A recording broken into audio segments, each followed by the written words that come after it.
I changed my bank account information and started receiving my pension on a new card. When I got home, my daughter and son-in-law were already waiting, their faces filled with rage. "Have you lost your mind, Dad? We nearly had a heart attack at the ATM." They screamed, but after I calmly placed 53 pages of bank statements on the table showing all of their exploitation, both of them fell silent and went pale. Hi everyone, thanks for joining. Before we see what happened after I placed those 53 pages on the table, please like, subscribe, and comment where you're watching from. Reminder: this fictional story explores meaningful themes around family boundaries and financial abuse, though dramatized for impact. Let's continue. When I opened the front door to my house that Thursday afternoon, I never imagined my own daughter would be waiting for me, her eyes blazing with fury. But there she was. Michelle stood in the middle of my living room. My living room in the house Helen and I had bought 35 years ago, with her arms crossed and her face twisted with rage. Beside her, Kyle paced like a caged animal, his cell phone clutched so tight, his knuckles had gone white. The veins in his neck bulged. His face was flushed purple. They didn't even let me close the door. "Have you lost your mind?" Michelle's voice cut through the silence like a knife. She took 3 quick steps toward me, heels clicking hard against the floor. "My husband nearly had a heart attack at the ATM this morning." I set my canvas bag down on the small table by the door, the same table where Helen used to leave her keys. The bag held supplies from the hardware store, bulbs for Helen's azaleas, work gloves, a hand trowel. Normal purchases for a Thursday morning. But there was nothing normal about this moment. "Where is the money, George?" Kyle stopped pacing and turned to face me, his voice a desperate roar. He thrust his phone toward my face, showing his banking app. "Heck, where the hell is it? The card was empty. There wasn't a single goddamn dollar." His words bounced off the walls, filled with venom. But something had changed in me. Words that would have destroyed me 6 months ago now bounced off me like rain off a tin roof. "I changed my banking information," I said, surprised by how calm my voice sounded. How steady. I looked Michelle directly in the eyes, those eyes that used to look up at me with such trust when she was small. "My pension now goes to a new card, one that only I control." The silence that followed was deafening. The old grandfather clock in the corner ticked steadily, marking out the seconds. Outside, a car drove past. A dog barked somewhere down the street. Normal sounds, normal life. But inside this house, time seemed to have stopped. Michelle opened her mouth, but no sound came out. She looked like a fish gasping for air, her jaw working, but producing nothing. Her face went from red to white in the space of a heartbeat. Kyle froze mid-step, 1 foot still raised off the ground. His face transformed from bright red to deathly ashen white. The phone nearly slipped from his hand. It was that second before an explosion that everyone knows is coming, but no one has the power to prevent it. "What?" Michelle finally managed to gasp, bringing one hand up to her chest, like she'd been physically struck. Her voice was barely above a whisper now. All that earlier rage compressed into something smaller, sharper. "What did you say? You heard me," I said, and I was amazed at how good it felt to stand my ground, to not apologize, to not immediately try to fix whatever I'd apparently broken in their carefully constructed world. "Dad." She caught herself, stumbled over the word. "You can't do that. You can't just..." "Can't do what?" I asked, my voice still steady, still calm. "Can't control my own money? Can't make decisions about my own pension? The pension I earned working 41 years, driving trucks across this country. But Michelle's voice cracked. "When we depend on that money, we have expenses, debts to pay." "Debts!" I repeated the word, slowly tasting it. Something inside me had hardened over the past few weeks, hardened like steel in a forge. Are you referring to Kyle's new Dodge Charger, the one sitting in my driveway? Or maybe the vacation to Miami you two took last month, the one I wasn't invited to? I watched the color drain further from Michelle's face. Or perhaps, I continued, and I could feel 3 years of swallowed words rising up like a flood. You're talking about that 75-inch television you bought, or the $1,500 gold necklace you're wearing right now. The one I found the receipt for last month, all bought with my money, my pension.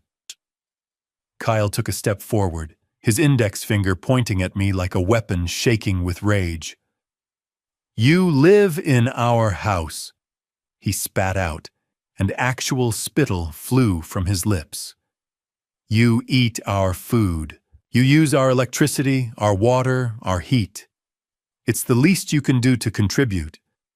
It's only fair, old man. Our house. He'd said our house. I felt something cold and hard settle in my chest. Our house. I let the words hang in the air for a moment. How interesting that you call it that now, Kyle, when the property deeds still have my late wife's name and mine on them. This house that Helen and I bought in 1990, brick by brick mortgage payment, by mortgage payment sacrifice after sacrifice, is now your house, in my son-in-law's vocabulary. I took a step forward, and to my surprise, both of them actually took a step back. This is my house, I said, and my voice was harder than I'd ever heard it, harder than I knew I was capable of. Want my house that I bought with money I earned with my own 2 hands. The house where Helen and I raised our daughter, where we celebrated Christmases and birthdays, where we built a life together. I looked at Michelle, really looked at her. You two came to live here 3 years ago. I continued, my voice dropping lower but no less firm. 3 years ago, when you lost your apartment because you couldn't pay rent. When Kyle lost his job and you couldn't make ends meet. I opened my door to you. I welcomed you into my home. I thought I was helping my family. My voice cracked slightly on that last word, but I pushed through it. I didn't know I was inviting in vultures to pick my bones clean. I can't believe you're talking to me like this, Michelle said, and now the tears began to flow down her cheeks. But they weren't tears of sadness. I knew these tears. I'd seen them my whole life ever since she was a little girl. These were tears of rage, of frustration, of not getting what she wanted. I'm your daughter, your only daughter. After everything we've done for you, this is how you repay us. Everything they'd done for me. The words hung in the air between us like a challenge. I took a breath, ready to respond. Ready to list every single thing they'd actually done, which was exploit me, use me, turn me into their unpaid servant, while they spent my money on luxuries I could never afford. But before I could speak, Michelle's face crumpled. Her voice rose desperate and pleading now. We have commitments, Dad. Financial commitments. Kyle has, we have debts. Real debts. Her hands were shaking. You're going to ruin us. Don't you understand? We can't survive without that money. We need it. She stopped, seeming to realize what she was saying, what she was admitting. Kyle moved closer to her, his face still purple with rage, but there was something else there now too. Fear. Real fear of losing their source of income. Their personal ATM that had worked so perfectly for 3 years. What? Michelle stammered, her voice breaking completely now. What you can't do that. You can't. Her eyes were wide, desperate, searching my face for any sign that this was some kind of joke. Some kind of test that she could still pass. We depend on that money. The last word came out almost as a wail. That night alone in my small back room, I finally let the weight of the day settle over me. For 3 years, I'd been a ghost in my own home. Tonight, for the first time, I'd become visible again. I sat on the edge of the narrow bed, the bed I'd been sleeping in since Michelle and Kyle took over the master bedroom, and stared at the silver debit card in my hand. It had arrived 5 days ago Tuesday morning in a plain white envelope from First National Bank of Wisconsin. My name embossed on the front, George Patterson. Such a simple thing. A piece of plastic. But it represented something far more powerful than money. It represented freedom. I thought back to the moment this all began, Wednesday, October 22nd, 9 days ago. The morning I'd found those documents hidden in Michelle's dresser drawer while looking for gardening shears. Sunset Meadows Nursing Home. Monthly cost $4,200. Competency evaluation request. Signed by Dr. Alan Brennan. Petition for guardianship and conservatorship filing date November 5th. My hands had shaken so badly I'd nearly dropped the folder. They were planning to lock me away, to declare me incompetent, to seize my house, my money, everything Helen and I had built over 48 years of marriage. That night I'd barely slept. I'd lain in this same narrow bed staring at the cracked ceiling, my heart hammering against my ribs. Fear had wrapped around my chest like steel bands. But by morning, fear had hardened into something else. Resolve. The next day, Thursday, October 23rd. I told Kyle I needed to go to the bank for paperwork related to Helen's estate. He'd protested, said Michelle could handle it, but I'd insisted. I needed to do this alone. The bus ride had taken 20 minutes. 20 minutes of rehearsing what I'd say, of wondering if I was making a terrible mistake of nearly getting off 3 stops early and going home. But I didn't. At the bank, Jessica Morgan, a kind-eyed woman in her early 30s, had listened to my request without judgment. She'd printed 3 years of statements, 53 pages. I'd sat in that small chair beside her desk and watched the printer spit out page after page of my stolen life. $1,650. K Jewelers, $2,800. Miami Airlines, $2,400. Best Buy 75-inch television, $1,100. Morton's Steakhouse, on and on and on. $85,000 gone, I'd cried. Right there in the bank in front of Jessica Morgan and 2 other customers. I'd put my face in my hands and wept like a child. Jessica had handed me tissues without a word. When I'd finally looked up, she'd said quietly, "Mr. Patterson, I see this more often than you'd think. You're not alone, and you're not too late." She'd helped me open a new account, transfer the remaining $412. Redirect my pension starting November 1st. Order a new debit card 5 business days for delivery. 5 days, she'd said, writing the date on a slip of paper. Tuesday, October 29th. That's when your new card will arrive. That's when you take back control. 5 days had felt like 5 years. I'd gone home that Thursday afternoon and pretended nothing had changed. I'd cooked dinner, done laundry, cleaned the bathroom, served Kyle his coffee exactly the way he liked it. Friday and Saturday I'd kept my head down, stayed quiet, watched Michelle show off her new dress, $350 she'd mentioned casually, like it was nothing. I'd bitten my tongue so hard I'd tasted blood. Sunday, Kyle had noticed something was off. "You okay, old man? You're acting weird." "Just tired," I'd said. "Old age." Monday, I'd been cleaning Michelle's room when I'd found a credit card statement in her nightstand. Balance $25,000. $25,000 in debt, and they'd been spending my pension like it would never run out. That night I'd lain awake again, but this time it wasn't fear keeping me up. It was anger, cold, clean anger that burned away the last of my doubt. Tuesday morning, 5 days after I'd visited the bank, the mail had arrived at 11 o'clock. I'd been standing by the window waiting. When the postal truck pulled up, my heart had nearly stopped. The envelope was thin, white, plain.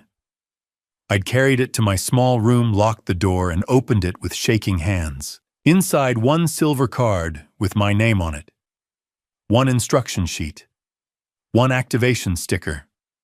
I'd called the number immediately, entered the 16-digit card number, set a new PIN, Helen's birthday, 0428. The automated voice had confirmed, "Your card is now active. Your next Social Security pension deposit of $2,300 will arrive in your account on November 1st in 2 business days. 2 days until Kyle went to the ATM and found nothing. 2 days until the money they'd been spending like water would simply stop." I'd sat on the bed, card in hand, and felt something I hadn't felt in 3 years. Power. Not over them, over myself, over my own life. Now, after today's confrontation, after Michelle's tears and Kyle's threats and my own steady, unshakable words, I held that card again and allowed myself a small smile. I stood, walked to the small dresser, and picked up the photo of Helen I kept there. Taken in 1988, her hair still dark, her smile bright. She was holding the Martin guitar I'd bought her for our 11th anniversary. "I did it, sweetheart," I whispered to the photo. I finally stood up for myself. Tomorrow, Isabella would arrive. Tomorrow, the real fight would begin. But tonight, for the first time in 3 years, I allowed myself this one moment of peace. I'd taken the first step, and there was no going back. It all started 3 years ago on a Saturday morning in April, when the azaleas were just beginning to bloom. I remember the light that day, soft and golden, filtering through the kitchen window, while I sat at the table with my coffee and the morning paper. The Brewers had lost again. I was shaking my head at the box score when I heard it. The sound of Helen's guitar. She was out in the backyard, sitting on the old wooden bench we'd built together 20 years earlier, her fingers moving over the strings of her Martin D28. I'd given her that guitar back in 1988 for our 11th anniversary. She'd cried when she opened the case. That morning she was playing something soft, something I didn't recognize, maybe something she'd made up herself. She did that sometimes. I set the paper down and walked to the window just to watch her. She was wearing her favorite cardigan, pale blue, fraying at the cuffs, and her hair was pulled back in a loose bun. The azaleas around her were covered in pink and white blooms, and for a moment, everything felt perfect. Then the music stopped. I looked up, frowning. Helen had set the guitar down on the bench beside her. She was pressing one hand to her chest, her face tight with something I didn't understand at first. Pain. I was out the door before I realized I'd moved. "Helen." She looked up at me, her eyes wide and frightened. She tried to speak, but no sound came out. Her hand clutched at her cardigan, fingers twisting in the fabric. Then she collapsed. I caught her before she hit the ground, barely. She was heavier than I expected, or maybe I was weaker than I thought. I lowered her onto the grass, her head resting in my lap. "Stay with me." My voice cracked. "Stay with me, sweetheart." I fumbled for my phone with one hand, dialing 911 with shaking fingers. The operator's voice was calm, detached, asking me questions I could barely answer. Is she breathing? I didn't know. Is she conscious? No. Can you start CPR? I tried. God, I tried. But my hands wouldn't stop shaking, and Helen's chest wouldn't rise, and the operator kept talking, kept asking me things I couldn't process. The ambulance took 11 minutes to arrive. It felt like 11 hours.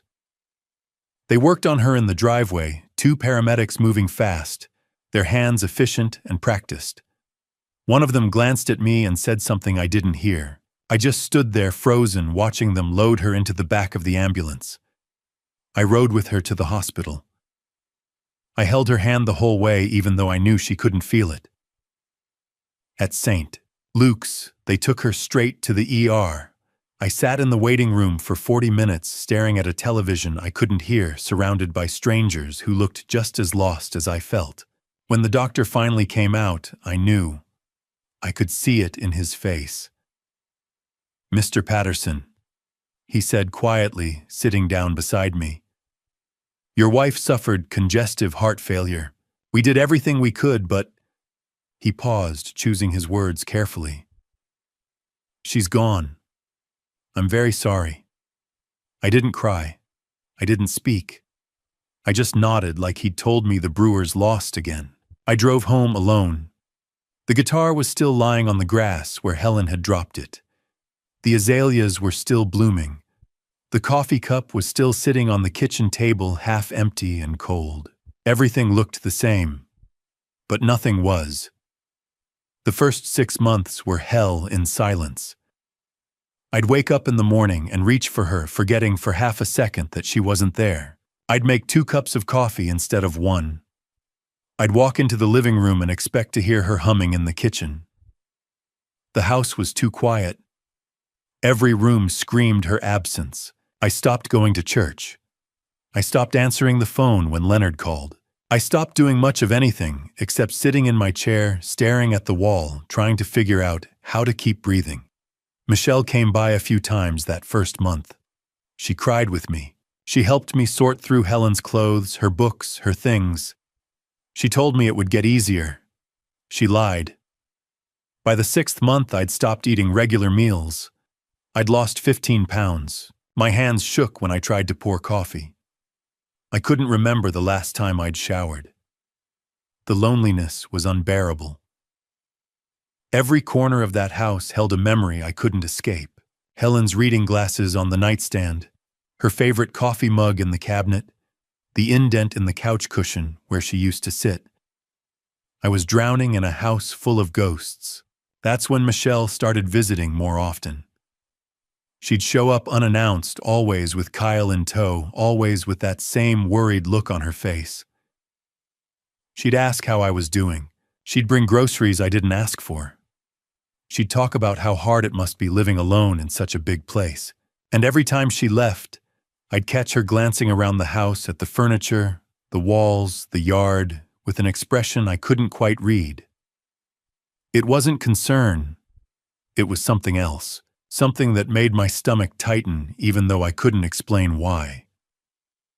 The first 6 months were hell in silence, and that's when Michelle started visiting more often, with a worried look and a dangerous suggestion I couldn't see coming. Michelle's visits became more frequent after that first terrible winter. At first I thought it was love. I thought she was worried about her grieving father alone in a house that echoed with Helen's absence. I was wrong. It started 6 months after Helen died, October 2022. Michelle had been stopping by twice a week, bringing groceries, asking how I was sleeping, checking if I'd eaten. Kind gestures. Daughter-to-father care. Then one Saturday afternoon, she arrived with Kyle and 2 suitcases. "Dad," she said, her voice soft, concerned.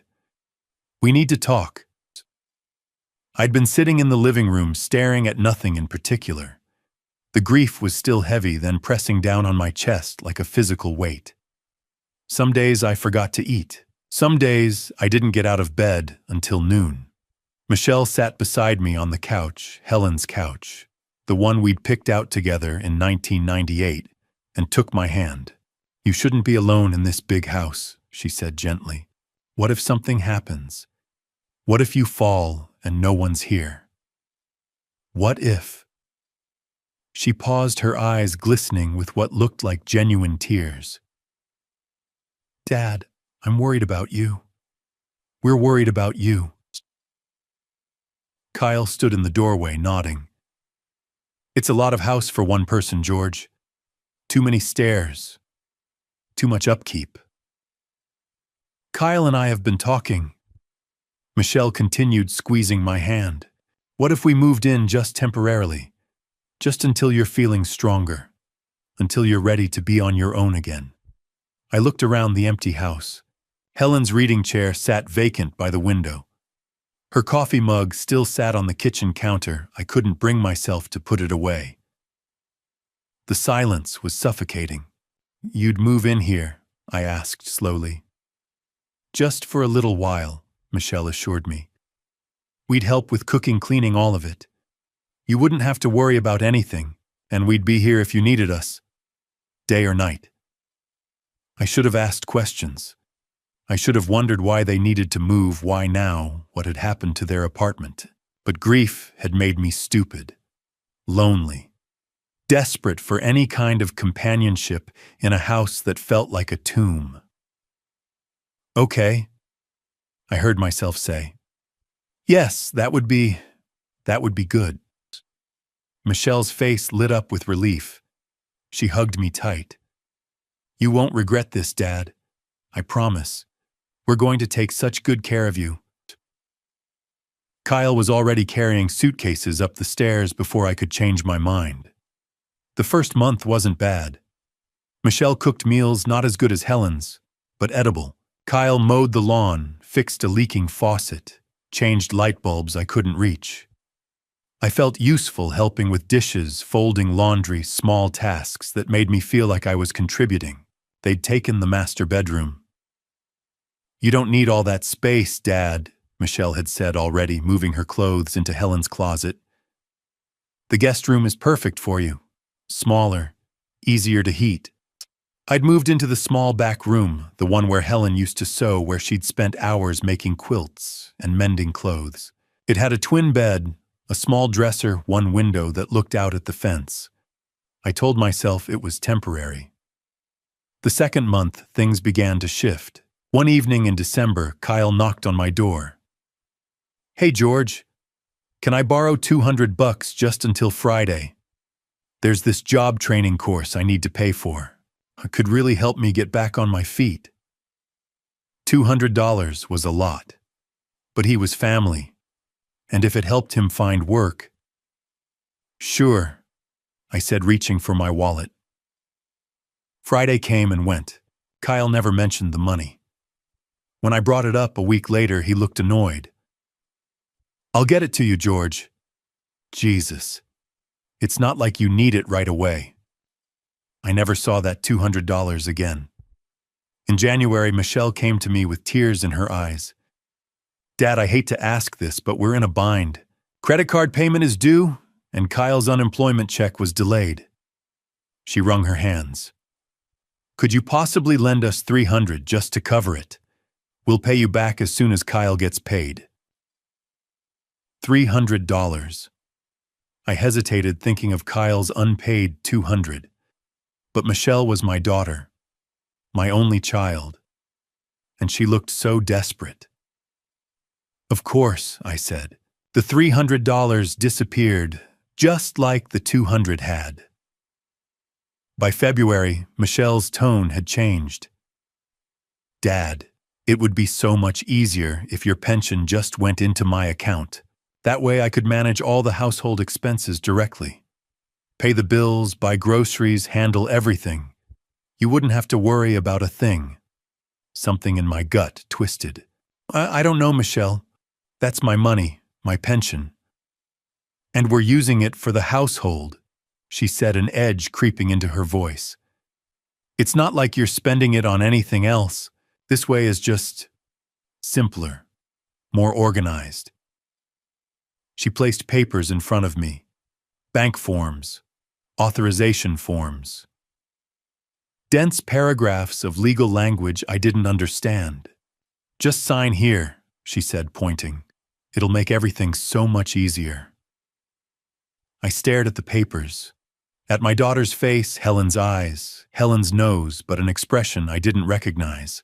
"It's for your own good, Dad," Michelle said softly. "You don't want the stress of managing money. Not while you're still grieving. Let me handle it."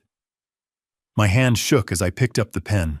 I signed without reading the fine print, without asking questions, without understanding that I was handing over control of everything I had, my pension, my independence, my freedom. The trap closed so slowly I didn't notice until I was already caught. By March, My entire Social Security check, $2,300 a month, was being deposited directly into Michelle's account. And just like that, I no longer controlled my own money. The small guest room at the back of my own house stopped feeling like a temporary arrangement. It started feeling like a prison. I didn't realize when I stopped being a father and became hired help. It happened slowly. So slowly I didn't notice until it was already done. It started with small requests. Michelle would ask me to make breakfast, since you're up early anyway. I didn't mind. I was used to getting up at 5 the way I had for 41 years on the road. Making eggs and toast felt like pulling my weight. Then it was laundry. Dad, since you're home all day, could you throw in a load? Then it was ironing Kyle's shirts, cleaning the bathroom, vacuuming the living room, scrubbing the kitchen floor. By April, I had a routine. Up at 5, coffee made by 5:30, breakfast on the table by 6:15, dishes washed by 7, laundry started by 8, bathrooms cleaned by noon, dinner prep by 4. I was a maid in my daughter's home paid with my own pension. The requests became criticisms. Breakfast was too slow. The eggs were overcooked. Kyle's shirts weren't pressed flat enough. The bathroom mirror still had streaks. Michelle would stand in the kitchen, arms crossed, pointing out everything I'd done wrong. Kyle would grunt from the couch without looking up from his phone. I'd apologize and do it again. Nobody asked how my day was. Nobody asked if I was okay. Our conversations revolved around chores and complaints. I'd become a useful ghost in their apartment.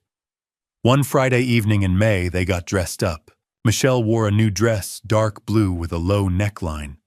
Kyle actually combed his hair. "Where are you going?" I asked from the kitchen where I was washing dishes. "Dinner," Michelle said, checking her lipstick in the hallway mirror. "That new steakhouse downtown." "Oh." I dried my hands on a towel. "What time should I be ready?" She glanced at Kyle. A look passed between them. "Dad, it's loud there. You know how those places are. You wouldn't enjoy it." My stomach tightened. "I don't mind loud. It's just easier if it's the two of us," Kyle said, not meeting my eyes. "You understand." I understood perfectly. They left at 6. I heard Michelle's laughter echoing down the hallway as the door closed. I ate leftover spaghetti alone at the kitchen table, listening to the hum of the refrigerator. Then I retreated to the small back room, not even the guest room anymore. Just a converted storage space with a twin bed and a lamp, and watched old game shows on a television with a cracked screen. That's where I found the receipt. It was stuffed between the couch cushions in the living room the next morning while I was vacuuming. A crumpled piece of paper from a jewelry store on Wisconsin Avenue. One 14-karat gold chain necklace. $1,650. My hands started shaking. $1,650 for a necklace, while I wore the same 3 shirts I'd brought from home, rotating them through the wash every few days, while I asked permission to take an extra helping at dinner, while I slept in a room barely bigger than a closet. I sat down on the couch, staring at the receipt. That money came from my pension. $2,300 a month, earned over 4 decades of 14-hour days, of sleeping in truck stops, of missing birthdays and holidays, and Helen's piano recitals at church. And they'd spent $1,600 on a necklace. I wanted to confront them. I wanted to walk into their bedroom, my old guest room, the one with the nice furniture and the queen-size bed, and demand an explanation. But I didn't, because I was afraid. Afraid they'd tell me to leave. Afraid I'd have to go back to that empty house with Helen's ghost in every corner. Afraid of being alone again. So I folded the receipt and put it in my pocket. That night at dinner, I watched Michelle. She wasn't wearing the necklace. Maybe it was too expensive to wear around the apartment. Maybe she was saving it for special occasions. I pushed the food around my plate, my appetite gone. "Dad, you okay?" Michelle asked, not looking up from her phone. "I'm fine." "You're quiet." "Just tired." She shrugged and went back to scrolling. A week later, I tried to bring it up. We were sitting in the living room, a commercial playing on the TV. Kyle had gone out where I didn't know. Michelle was beside me, half watching, half texting. "Michelle," I said carefully, "I've been thinking. Maybe I should go back to my house." Her fingers stopped moving. She looked at me, her expression unreadable. "What?" I think it's time. You and Kyle need your space. I've been here long enough." Her eyes went cold. "Don't be ridiculous, Dad. You're safe here." The way she said it, safe, made my skin crawl. Like I was a prisoner, not a guest. "I'd be safe at home too," I said quietly. "No, you wouldn't." Her voice was sharp now. "You can barely take care of yourself. You need us." "I don't—" "Dad." She set her phone down, turning to face me. "Stop. You're staying here. It's what's best." I opened my mouth to argue, but something in her expression stopped me. A hardness I hadn't seen before. A warning. I nodded slowly. "Okay." She picked up her phone again. "Good." I sat there for a long time after she left the room, staring at the television without seeing it. My pension wasn't covering household expenses. It was funding a lifestyle they couldn't afford themselves. And I was paying for it with more than just money. The day I discovered what Michelle had done with Helen's guitar, something inside me broke. It started with a simple question. One afternoon in late June, I was looking through an old photo album and found a picture of Helen in our living room, the Martin D28 cradled in her lap, her eyes closed. I realized I hadn't seen the guitar since I'd moved in. That evening, I asked Michelle about it. "The guitar. Helen's Martin. Where is it?" She was scrolling through her phone. She didn't look up. "I moved it to storage. Your house." Something about her tone made my stomach tighten. "Can I go get it?" She finally looked up. "Dad, you don't need it taking up space." "It's not about space. I want something of hers close by." She set her phone down, jaw tight. "I'll check on it." She never did. 2 weeks later, I asked again. Kyle was in the room this time. "Michelle, did you get the guitar?" She exchanged a glance with Kyle. A long silence. "Dad," she said finally, "I sold it." The words didn't register at first. "What?" "I sold it about 18 months ago. I needed money for bills." My chest tightened. "You sold Helen's guitar?" "Dad, it was just sitting there, gathering dust. She's gone. She doesn't need it anymore." "How much?" My voice came out flat. She hesitated. $1,800. $1,800 for the Martin D28 I'd saved months to buy in 1988 for our 11th anniversary. I'd worked extra shifts, skipped lunches, tucked away every dollar. When Helen opened the case, she'd cried. Then she'd played for hours, her fingers finding the strings like they'd been waiting their whole lives. I'd had her name engraved inside. Helen Patterson. April 1988. It was her voice, her presence, and Michelle had sold it for $1,800. I walked out before I said something I couldn't take back. In the back room, I sat on the bed and let myself remember Helen's face that night. The way she'd whispered, "Thank you," over and over. The song she'd made up just for us. Then I thought of something else. The jewelry box. I went to the closet where I'd put Helen's small wooden box months ago. The one with her earrings, her mother's brooch, and her wedding ring. It wasn't there. I searched everywhere. Under the bed, in drawers, the hallway closet. Nothing. My hands were shaking when I walked back to the living room. Michelle was on the couch watching TV. "Where's the jewelry box?" I asked. She didn't look away from the screen. "What jewelry box?" "Your mother's. It was in my closet." She shrugged. "I don't know. Maybe you moved it." "I didn't move it." My voice was louder now. "Where is it?" Kyle sat up, irritated. "Why does it matter?" "Because it has her wedding ring in it." Michelle's face went still. She glanced at Kyle, then back at me. "Dad." "Where is it?" She let out a breath. "I sold it." The room tilted. "You what?" "The ring. Last year. I needed—" "You sold your mother's wedding ring." My voice cracked. "The ring I gave her." "Dad, it was just sitting there." "It was hers," I shouted. "I worked 6 months to buy that ring. She wore it every day for 25 years. She was wearing it when she died." Kyle stood up, his expression cold. "It's just stuff, George. She's dead. Material things don't matter." I turned to him slowly. "Material things don't matter. You're wearing a $200 watch. Your wife is wearing a $1,600 necklace. But my wife's wedding ring doesn't matter." His jaw tightened. "That's different." "How?" "Because it's ours. It was bought with my money."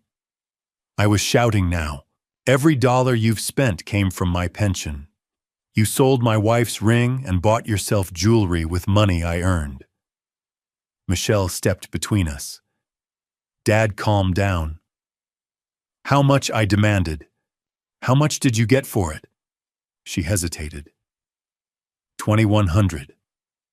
$2,100 for the white gold band with 5 small diamonds I'd saved for 6 months to buy in 2002 for our 25th anniversary.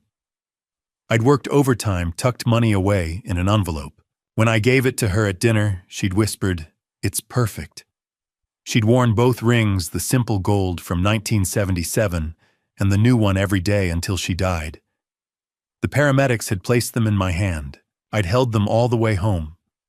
Now they were gone, sold to a pawn shop so Michelle could pay off a credit card. I walked back to the tiny room, closed the door, and sat in the dark. I thought about Helen, about the way she'd looked at me when I gave her that ring, about her hands moving over the guitar strings, about the life we'd built, the memories we'd made. And I thought about my daughter, who had taken those memories and sold them like they were nothing. When the tears finally came, they didn't stop for a long time, but I still didn't have the courage to act.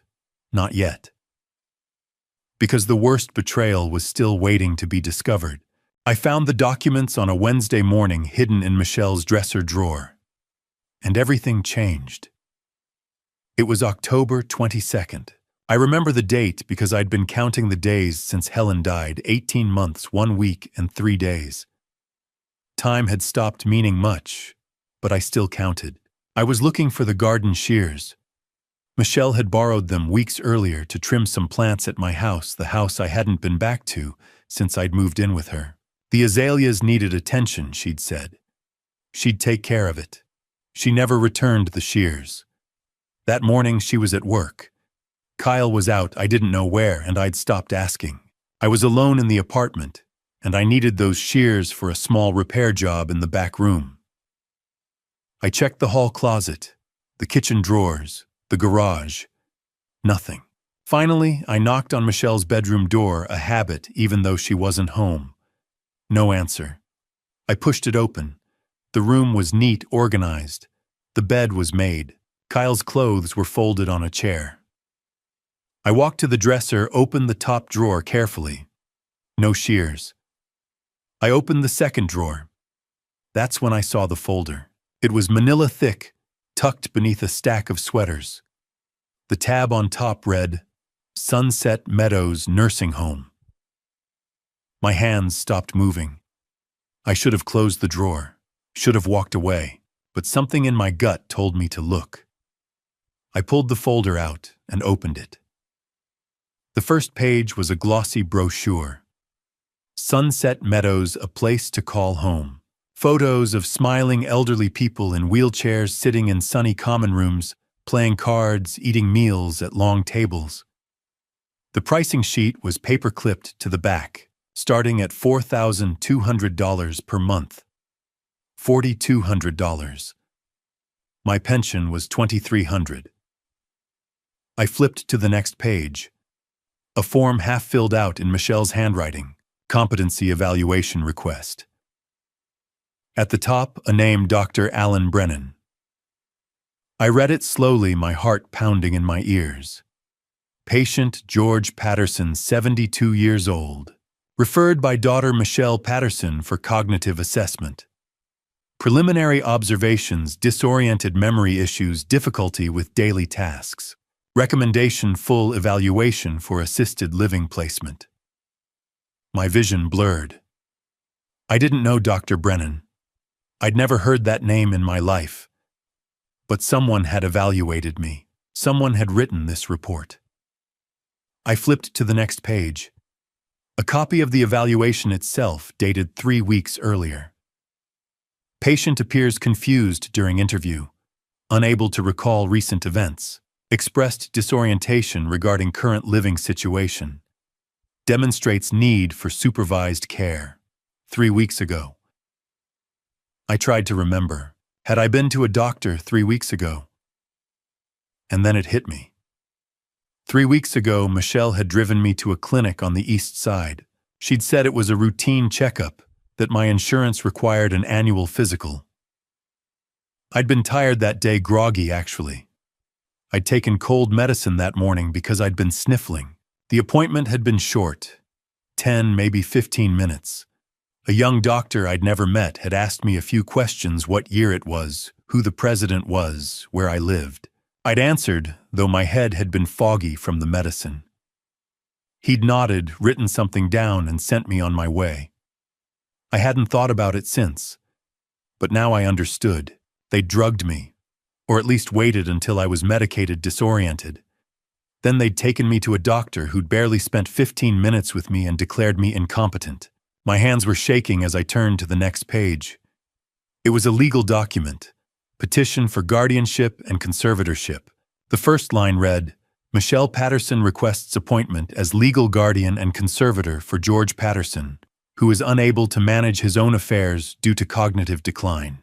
I scanned the rest of the page. Words jumped out at me. Incapacitated, unsafe, requires full-time supervision, transfer of assets, control of finances, placement in approved facility. At the bottom, a date, November 5th, 2025, 2 weeks from now. She was planning to file this in 2 weeks. The next page was an email printed out.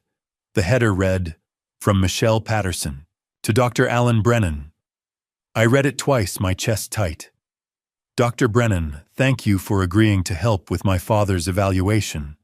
As we discussed, he's been declining rapidly since my mother passed. He's confused, forgetful, and I'm worried he's not safe living independently anymore. I've found a facility that can provide the care he needs, but I'll need documentation to move forward with guardianship. I appreciate your assistance. Best, Michelle. The response was short. Michelle, happy to help. I'll keep the evaluation brief and document what we discussed. Let me know if you need anything else. A B. I set the folder down on the bed, my legs suddenly weak. They'd planned this. Michelle and a doctor I'd never met had coordinated to declare me incompetent, to take away my rights, to put me in a nursing home that cost more than my pension could cover. And then what? The house, the pension, everything I owned. They'd control it all, I'd disappear into Sunset Meadows, drugged and docile, while Michelle and Kyle lived in my house, spent my money, and forgot I existed. The fear hit me like a freight train. I'd been to nursing homes before. I'd visited Helen's mother in one years ago before she died. I remembered the smell, disinfectant and urine and despair. I remembered the rows of wheelchairs in the hallways, old men and women staring at nothing, waiting to die. I remembered thinking, I'll never end up in a place like that. And now my own daughter was planning to put me there. I sat on the edge of Michelle's bed, the folder open in my lap, and tried to breathe. For 18 months, I'd been lost, drowning in grief, too broken to think, too lonely to fight. I'd let Michelle take control because I didn't know how to live without Helen. I'd signed papers I didn't read, moved into a place that wasn't mine, handed over my pension, because I trusted her. I'd been weak. But this wasn't weakness. This was survival. I wasn't going to let them bury me alive. The fear started to shift. Slowly at first, like a tide changing direction. It became anger, hot and sharp and clarifying. They'd stolen Helen's guitar, her ring, my money, my dignity. And now they wanted my freedom. No. I stood up, my legs steadier now. I put the folder back exactly where I'd found it, closed the drawer, and walked out of the room. In the back room, the tiny space they'd shoved me into, the room that smelled like mildew and defeat, I sat on the edge of the narrow bed and stared at the cracked ceiling. For the first time in 18 months, I felt something other than grief. I felt awake. That night, I didn't sleep. I lay in the dark, listening to Michelle and Kyle move around in the apartment, their voices muffled through the walls. I thought about Helen, about the life we'd built, about the house we'd bought, the dreams we'd had, the promises we'd made. And I thought about what I'd become.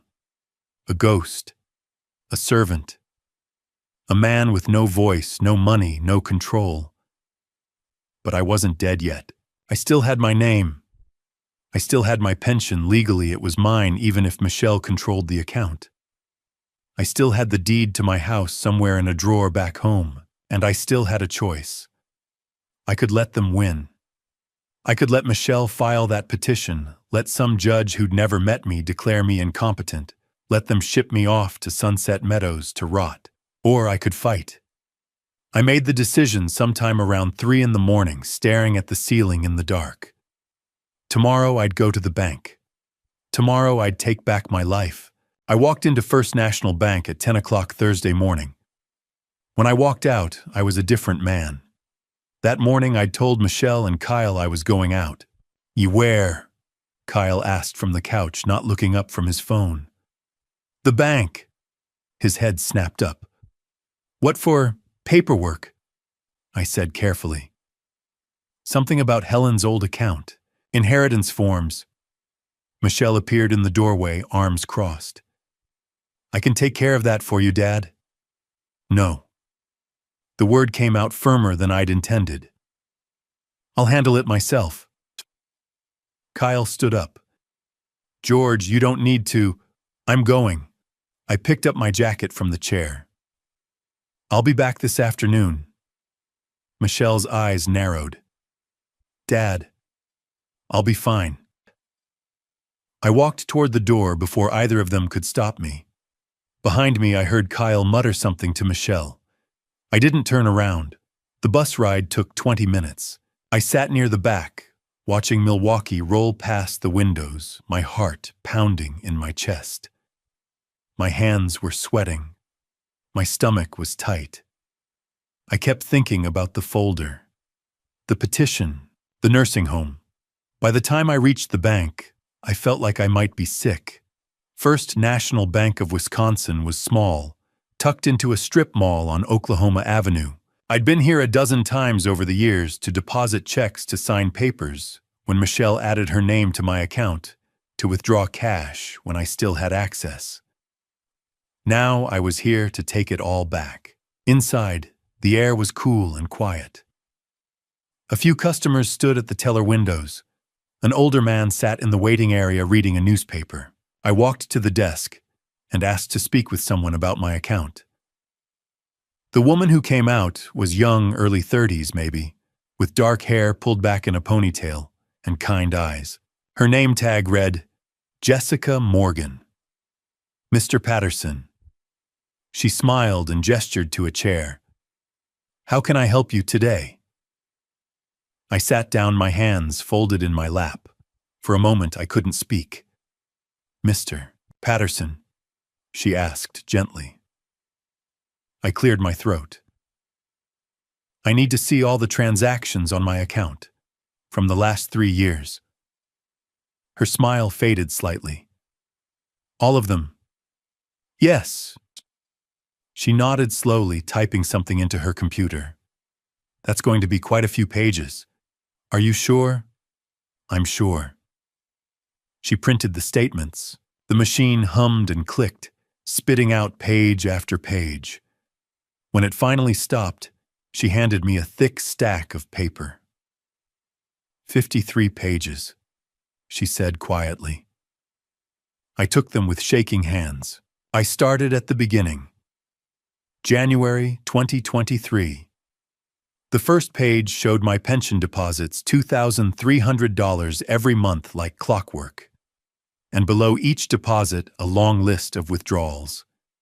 Restaurants, gas stations, department stores, online purchases. I turned the page. More of the same. Hundreds of dollars week after week. I kept reading. February, March, April, May. By the time I reached June, my vision was blurring. Jewelry store, $1,650. Steakhouse, $100. Airline tickets, $2,800. Electronics store, $2,400. I flipped faster now, scanning each page. Every month, the same pattern. Deposits in. Withdrawals out. My money spent on things I'd never seen, places I'd never been, luxuries I'd never enjoyed. By the time I reached the end, my hands were trembling. 3 years, 53 pages, $85,000. Gone. I set the stack down on the desk, my throat tight. Jessica was watching me, her expression careful. Mr. Patterson, are you okay? I shook my head. I didn't trust myself to speak. She leaned forward slightly. Can I get you some water? No. My voice came out hoarse. I paused, forcing myself to breathe. I need to change my account. A new one. One that only I have access to. She nodded slowly. I can help you with that. And I need to move the money, whatever's left, right now. She glanced at her screen. There's $412 in the account. $400 out of $85,000. Move it, I said. All of it, and redirect my pension. Future deposits go to the new account. Not this one. Jessica typed quickly, her fingers steady. I'll open a new checking account in your name only. I'll transfer the balance immediately. And I'll contact Social Security to redirect your pension starting next month. How long will that take? The redirect should be effective by November 1st. The transfer happens instantly. I'll also order you a new debit card. It should arrive in 5 business days. 5 days. I nodded. Do it. She worked in silence for several minutes, filling out forms, typing, clicking through screens. Finally, she looked up. All set. Your new account is active. The balance has been transferred. Your pension will deposit into this account starting next month, and your card will arrive by Tuesday, October 29th. I let out a breath I didn't realize I'd been holding. Mr. Patterson, Jessica said quietly. I've worked here for 6 years. I've seen this before. If you need help, legal help, or someone to talk to, there are resources. Elder financial abuse is— I know what it is, I said softly. Thank you. She handed me a folder with my new account information and a phone number for a local legal aid office. Please call them if you need anything. I stood up, my legs steadier than they'd been in months. Thank you, Jessica, she smiled. Good luck, Mr. Patterson. Outside, the sunlight felt brighter. The air felt clearer. I stood on the sidewalk for a long moment, holding the folder in my hands. The card would arrive in 5 business days. 5 days until they discovered what I'd done. 5 days until Kyle tried to use the old card and found nothing. 5 days to prepare for war. The next 5 business days were the longest of my life. Every morning I woke up wondering if this was the day. Thursday afternoon. After I got back from the bank, I went straight to the back room and closed the door. My hands were still shaking. The folder Jessica had given me was tucked inside my jacket, the papers folded carefully against my chest. I sat on the edge of the narrow bed and stared at the wall. 5 days. 5 days until the card arrived. 5 days to keep pretending. I could do that. I had to. Days 1 and 2, Thursday afternoon and Friday. I went back to the routine. Cooked breakfast, washed dishes, vacuumed the living room, ironed Kyle's shirts. Michelle and Kyle didn't notice anything different. Why would they? I'd been doing this for months. The obedient father, the useful ghost. Friday night, Michelle asked me to make dinner. Kyle wanted spaghetti. I made spaghetti. They ate without looking at me. Day 3. Saturday, October 25th. Kyle noticed something. I don't know what gave it away, maybe the way I held myself a little straighter or the way I looked him in the eye when he spoke. But he noticed. You seem different lately, he said, leaning against the kitchen counter while I washed the breakfast dishes. Something going on. I kept my hands steady in the soapy water. Just tired. Yeah. He crossed his arms. You sure? I turned to face him, letting my shoulders slump. I'm 72, Kyle. I'm always tired. He stared at me for a long moment, then shrugged and walked away. I let out a breath I didn't realize I'd been holding. Day 4, Monday, October 28th. The waiting was eating me alive. Every time someone knocked on the door, my heart jumped. Every time I heard footsteps in the hallway, I thought it was the mail carrier. But the card didn't come. That afternoon, Michelle came home with shopping bags, designer labels, expensive clothes. Dad, look at this dress, she said, pulling it out to show me. Isn't it gorgeous? I looked at the tag, $350. My pension, my money, spent on a dress she didn't need. I bit the inside of my cheek until I tasted blood. It's very nice. She smiled and disappeared into her bedroom. I went to the back room and sat in the dark. Later that evening, I was cleaning Michelle's room, another task on my endless list, when I found a piece of paper on her nightstand. A credit card statement. I shouldn't have looked, but I did. Balance due $25,000. $25,000. On top of the $85,000 they'd already spent. My vision blurred. The door opened behind me. I turned the statement still in my hand. Kyle stood in the doorway, his eyes narrowing. What are you doing? Cleaning, I said quietly, setting the paper down. You going through our stuff? No. It was on the nightstand. I saw it by accident. He stepped closer, his jaw tight. You got a problem, George. I looked at him. Really looked at him. This man who hadn't worked in 3 years, who'd lived off my money, eaten my food, slept under a roof I'd paid for. and I smiled. "No problem," I said. "Just cleaning." He stared at me for a long moment, then stepped aside. "Finish up and get out." I nodded and left the room. Day 5, Tuesday, October 29th. The mail came at 11 o'clock. I was sitting in the living room pretending to watch TV when I heard the mailbox clatter outside. My heart stopped. I forced myself to wait, to count to 10, to stand up slowly like an old man with creaky joints. Then I walked to the front door. Michelle was at work. Kyle was in the bedroom, probably still asleep. I opened the mailbox. 3 envelopes, a utility bill, a grocery store flyer, and a plain white envelope addressed to me, George Patterson. My hands trembled as I pulled it out. I walked back inside, closed the door quietly, and went straight to the back room. I sat on the bed, the envelope in my lap, and stared at it for a long moment.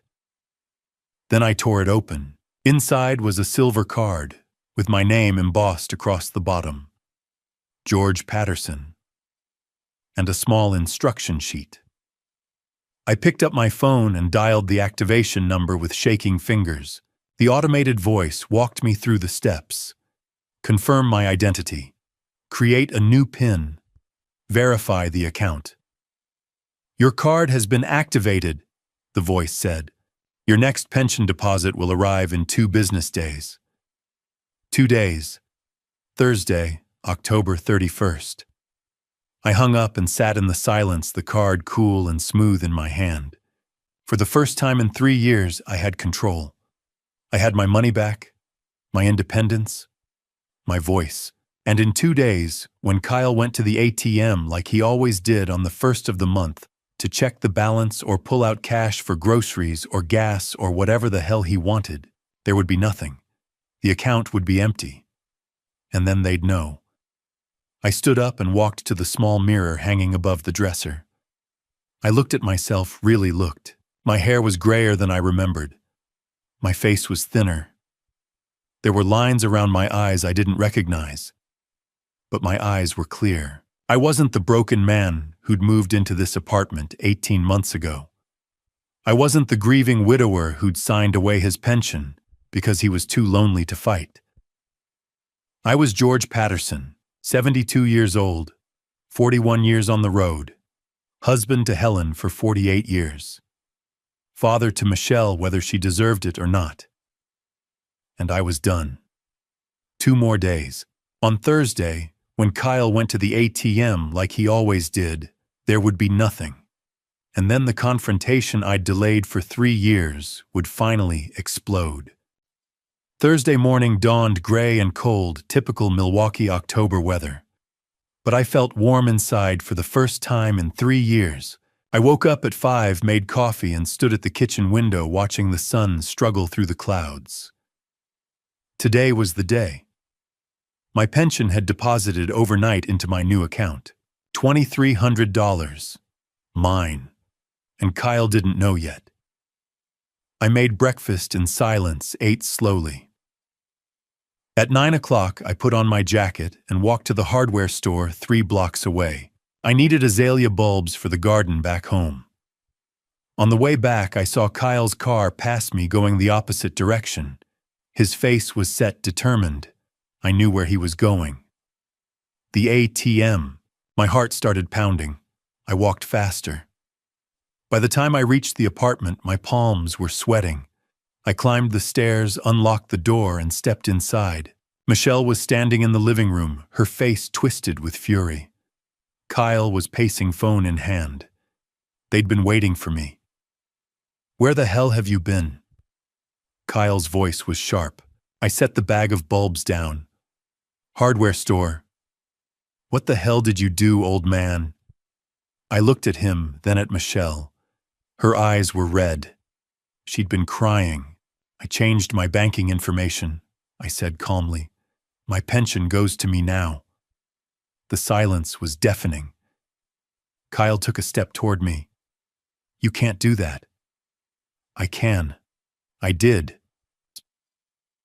We depend on that money. Michelle's voice cracked. You depend on my money, I said. Money I earned. Money you've been spending without asking. I walked to the couch and sat down, not because I was tired, because I wanted them to see I wasn't afraid anymore. Let me ask you something, Michelle. How much have you spent in the last 3 years? She blinked. Yeah, what? $85,000. The room went still. I reached into my jacket and pulled out the folded stack of papers from the bank. 53 pages. Every transaction. I set them on the coffee table. $85,000 in 3 years. That's what you've taken from me. Kyle grabbed the stack, his hands shaking. He flipped through the pages, his face going from red to white. These are private. They're mine, I said. My account. My right to see where it went. I leaned forward and pointed to a line. June 15th, Miami Airlines, $2,800. I didn't go to Miami. Did you? Michelle's mouth opened, but no sound came out. July 8th, Best Buy, $2,400. A TV, September 9th, K Jewelers, $1,650. That necklace you're wearing right now. Michelle's hand flew to her throat. $85,000, I said quietly. All of it bought with money I earned over 41 years. And now it's over. Michelle started crying. Dad, please, we have debts. If you cut us off, then get a job. Both of you. Kyle's face twisted with rage. He stepped closer, fists clenched. You think you can just walk away after we took you in? You took me in, I let the words hang. You moved into my grief, Kyle. You saw a broken old man, and you took advantage.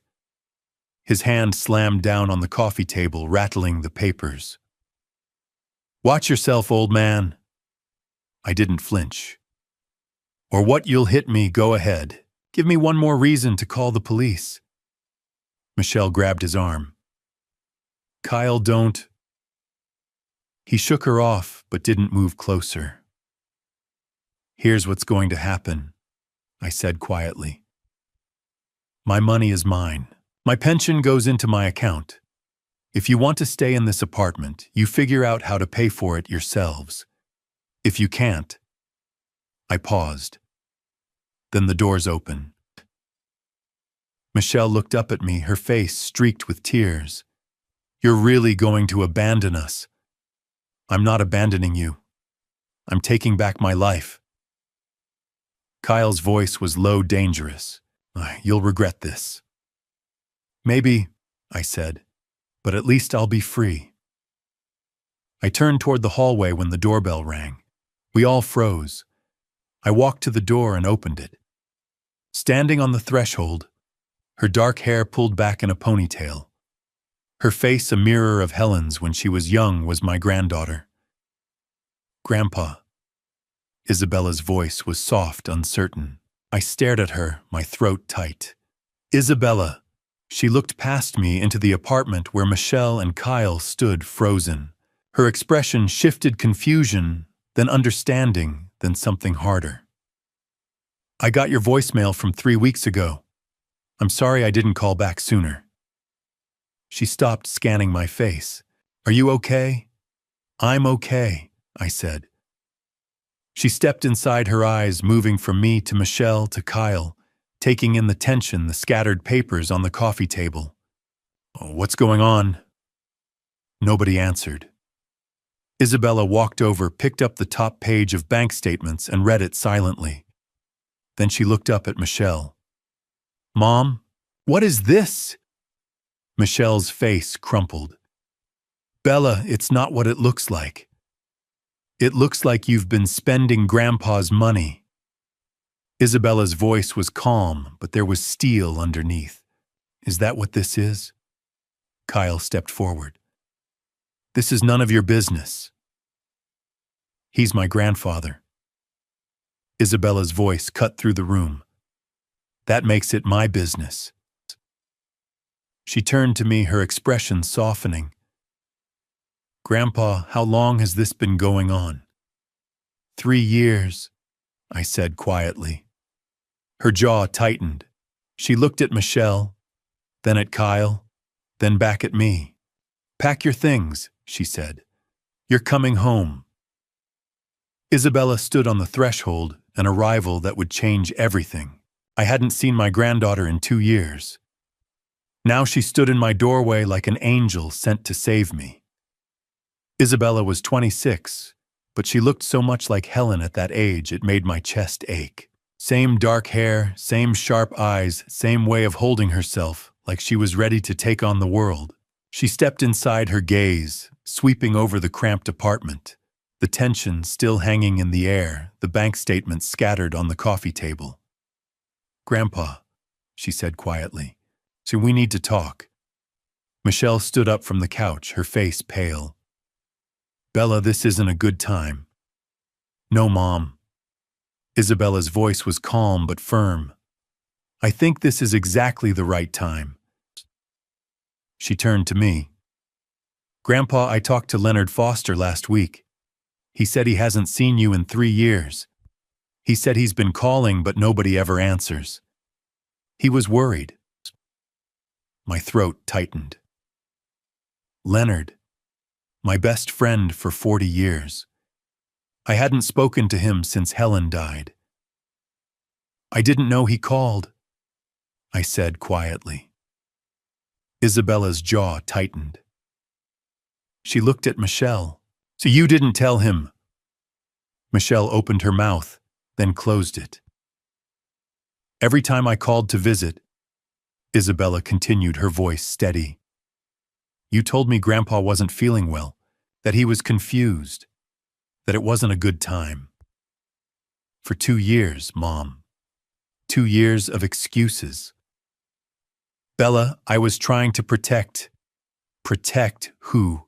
Isabella's voice rose. At him or yourself? Kyle stepped forward, his face dark. You need to leave, Isabella.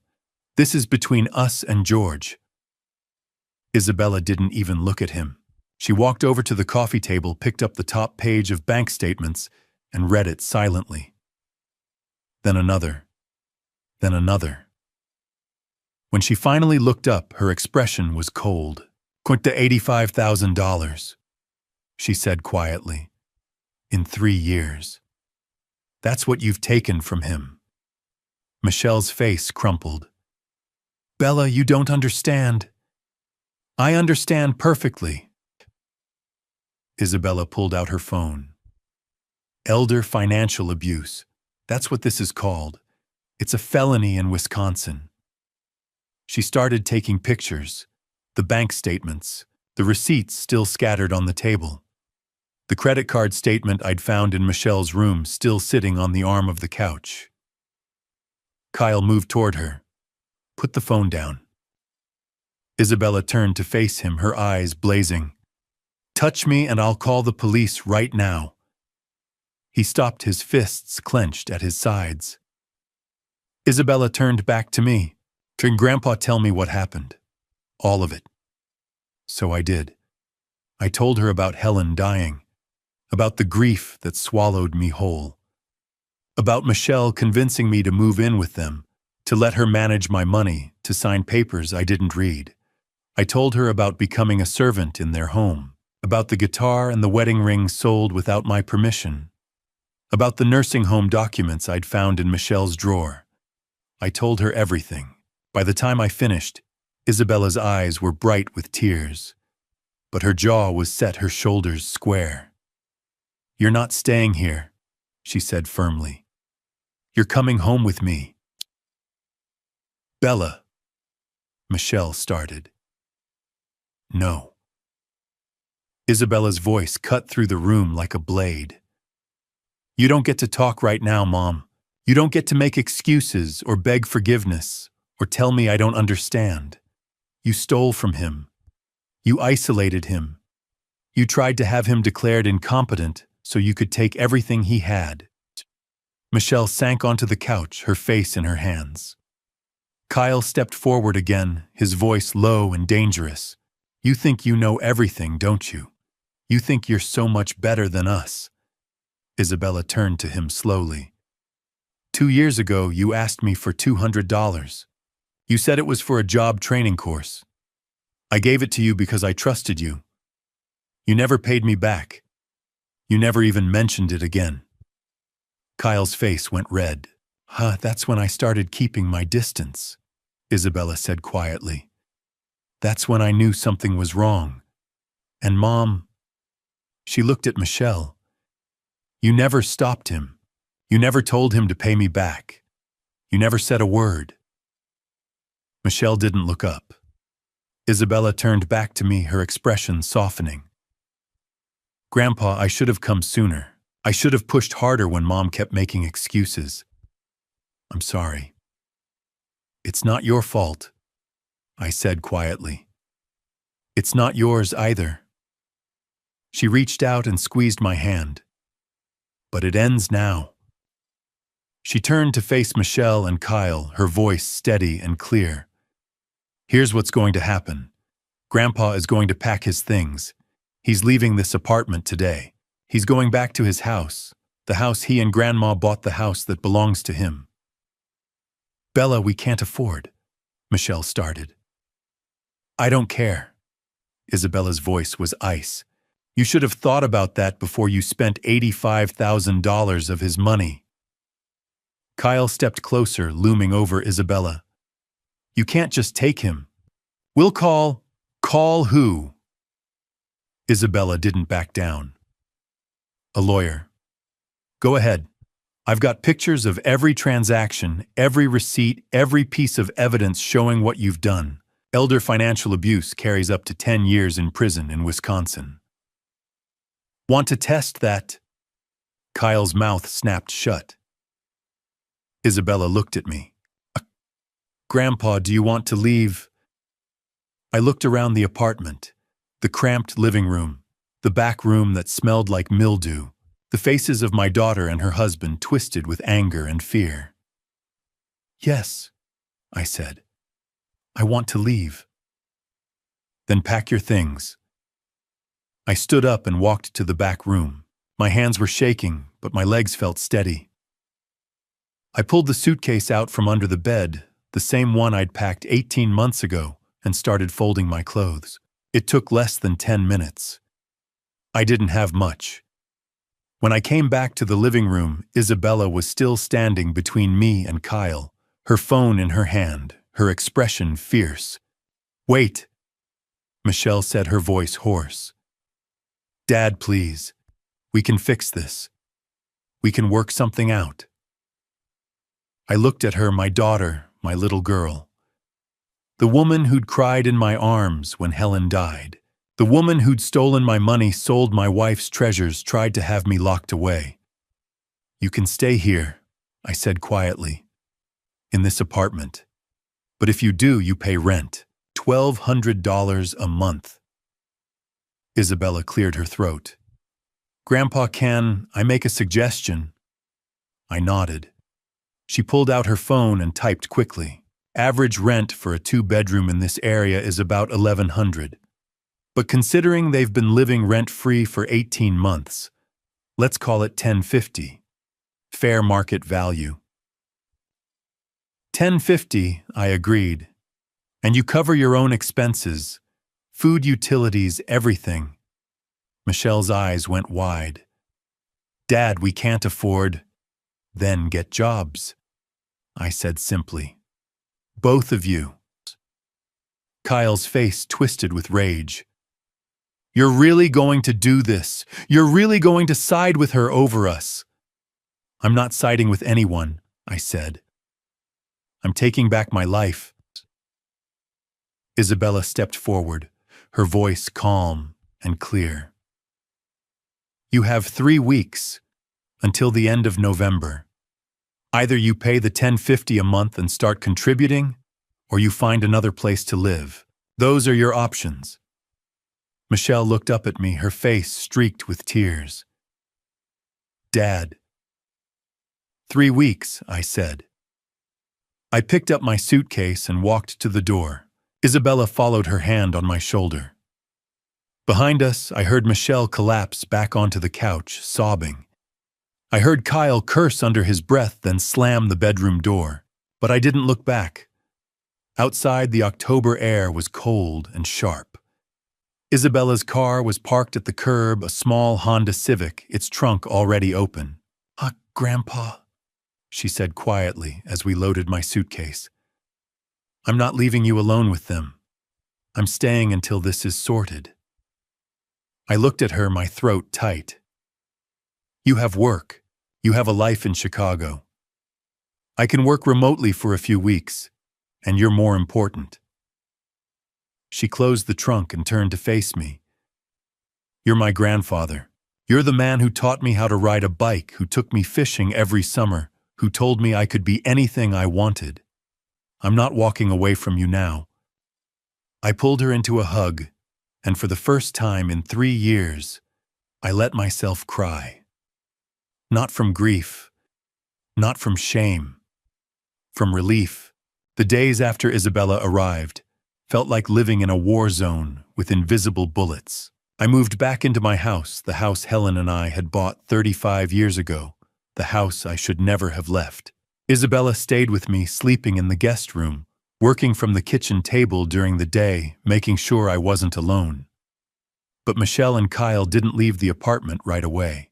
They stayed waiting out the 3-week deadline, hoping I'd change my mind. I didn't. The new rules were simple. I bought groceries for myself. I kept them in a separate section of the refrigerator labeled with my name. I cooked my own meals. I ate alone or with Isabella. Michelle and Kyle ate in silence, or they stayed locked in their bedroom. Nobody spoke unless they had to. It was a cold war, and I was determined not to lose. On the 3rd day, I heard Michelle crying in the bedroom. The sound carried through the thin walls, low and broken, the kind of crying that comes from deep in the chest. Every instinct in me wanted to go to her, to knock on the door, to ask if she was okay. I forced myself to stay in the kitchen, hands gripping the edge of the counter, jaw clenched. Isabella looked up from her laptop. Grandpa, I'm fine, I said quietly. You don't have to be. I met her eyes. If I go in there, she'll use it against me. She'll cry and apologize and make me feel guilty, and I'll give in. I can't do that. Isabella nodded slowly. You're right. But it's okay to feel bad about it. I didn't answer. I just stood there listening to my daughter cry and hated myself a little for not breaking. On the 4th day, Kyle changed tactics. He came out of the bedroom mid-morning and sat down at the kitchen table across from me. His face was tired, his eyes bloodshot. For a moment, he almost looked sincere. George, he said quietly, we're family. We need to talk. I set down my coffee cup. I gave you my terms. Pay rent or leave. We can't afford that. You know we can't. Then find a way. Get jobs. Cut expenses. He leaned forward, his voice low and earnest. What expenses? We're already stretched thin. I pulled a piece of paper out of my pocket, a list I'd made the night before. Streaming services, $200 a month. Dining out. At least $300 a month based on your bank statements. The gym membership Michelle never uses. $60 a month. Kyle's sports betting. I don't even know how much that is, but I've seen the charges. His face went red. That's none of your... It is my business when you're asking me to subsidize it. I folded the paper and put it back in my pocket. You want to stay, prove you can afford it. Otherwise, find another place. Kyle's jaw tightened.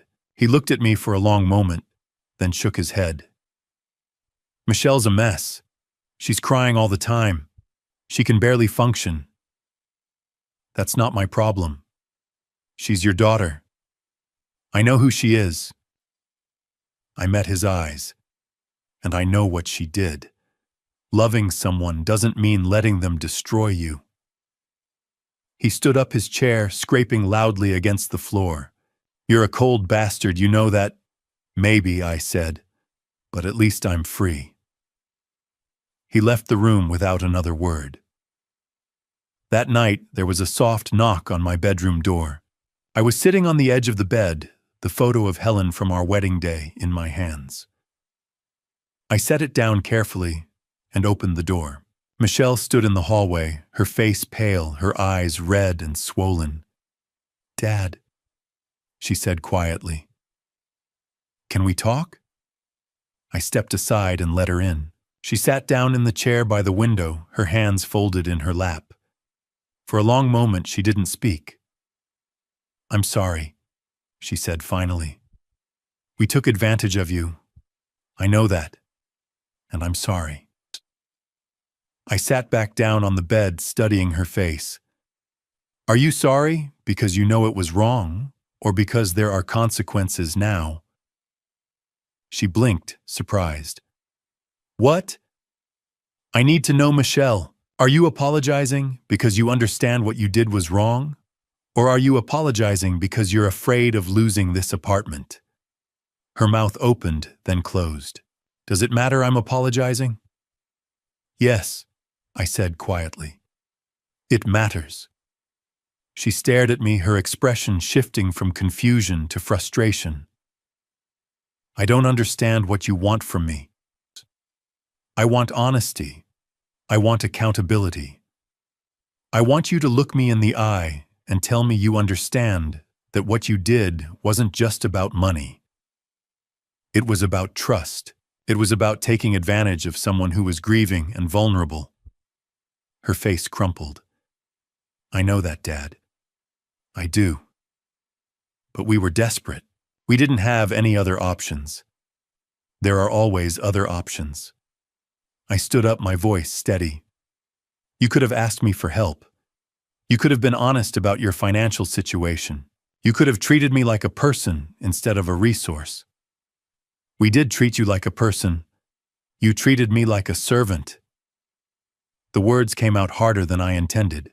"You had me cooking, cleaning, doing your laundry. You criticized everything I did. You isolated me from my friends. You sold my wife's things without asking. You tried to have me declared incompetent so you could take everything I had." Michelle's face went white. "The nursing home. Don't." I held up a hand. "Don't try to justify it. Don't tell me it was for my own good. I found the paperwork, Michelle. I know what you were planning." She started crying again, her shoulders shaking. "I didn't know what else to do. We were drowning, Dad. The debt, the bills, Kyle's been out of work for 3 years. And whose fault is that?" She looked up at me, tears streaming down her face. "What? Kyle's been unemployed for 3 years. Has he been looking for work? Or has he been sitting on the couch playing video games, living off my pension?" She didn't answer. "I've seen this pattern since you were young," I said quietly. "You make a mistake, you get caught, and then you cry and apologize and expect everyone to forgive you without consequences. But that's not how it works anymore, Michelle. Not this time." She stood up, her face twisted with anger. "I don't recognize you anymore. This isn't you." "You're right," I said. "This isn't the man you turned into a servant. This is the man I should have been all along." She stared at me for a long moment, her expression somewhere between fury and heartbreak. Then she turned and walked out, slamming the door behind her. I sat back down on the bed, my hands shaking, and picked up the photo of Helen again. "I'm trying," I whispered to her. "I'm trying to do the right thing." The house was silent. But for the first time in 3 years, the silence didn't feel like loneliness. It felt like strength. Isabella brought Leonard Foster to visit on a Sunday morning. I hadn't seen my best friend in 3 years. I was sitting at the kitchen table drinking coffee when I heard the knock. Isabella answered before I could stand up. "Grandpa," she called from the front door. Someone's here to see you. I walked to the door and stopped. Leonard stood on the porch, his hands in his jacket pockets, his gray hair thinner than I remembered his face lined with age. But his eyes, those kind, steady eyes, were exactly the same. "Scorchers," he said quietly. I couldn't speak. My throat was too tight. He stepped forward and pulled me into a hug. I held on my hands, gripping his jacket, and for the first time in 3 years, I cried in front of someone who wasn't Isabella. "I'm sorry," I managed to say. "I'm so sorry." "Hush, don't," he said, his voice rough. "Don't apologize. Just let me look at you." We sat on the front porch, the November air cold, but clear, the sun struggling through the clouds. Isabella brought us coffee, then disappeared back inside to give us space. "I didn't know," I said finally. "I didn't know Michelle was keeping people away." Leonard nodded slowly. "I figured as much. I tried calling. Must have left 20 voicemails over the years. Nobody ever called back. I never got them. I know that now." He took a sip of his coffee, his hands wrapped around the mug for warmth. "2 years ago, Michelle called me. Said your doctor told her you couldn't have visitors, that you were fragile, that seeing people would confuse you." My chest tightened. "That's not true." "I know, but I didn't know that then." He looked at me, his expression sad. "I believed her, George. She's your daughter. I thought she was taking care of you. She wasn't. I started to suspect something was wrong about 6 months later. I drove by your house a few times, but you were never there. So I went to the apartment, the address she'd given me. I knocked on the door. I set my coffee down. "What happened?" Michelle answered. "She wouldn't let me in. Said you were sleeping, that you needed rest, that my visit would agitate you. She practically shut the door in my face." I closed my eyes, feeling the weight of it settle in my chest. "I tried one more time after that," Leonard continued. "A few months later. Same thing. She told me you didn't remember me anymore, that you'd gotten worse, that it was better if I stayed away." "I never forgot you," I said quietly.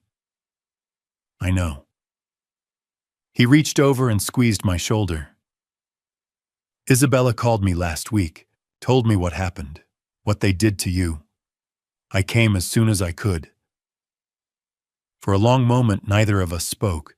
We just sat there, 2 old men on a porch, watching the neighborhood wake up around us. "How have you been?" I asked finally.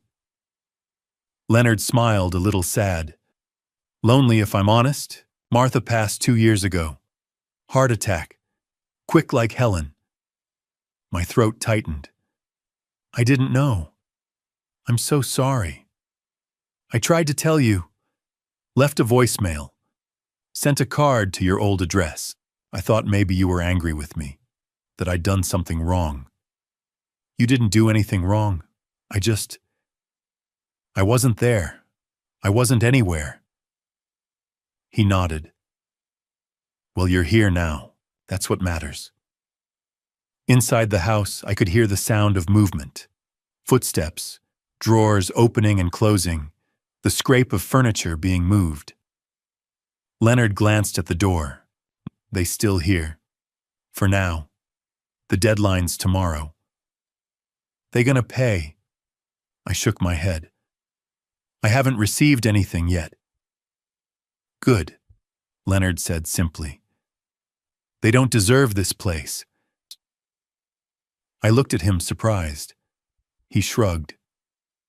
"I'm 75 years old, George. I don't have time to be polite about people who hurt my friends. What they did to you, stealing your money, isolating you, trying to put you in a home that's not family. That's abuse." Hearing him say it out loud made it feel more real, more final. "I know," I said quietly. Leonard leaned back in his chair, his gaze drifting across the yard. "You know what I've been doing since Martha died?" What? Woodworking.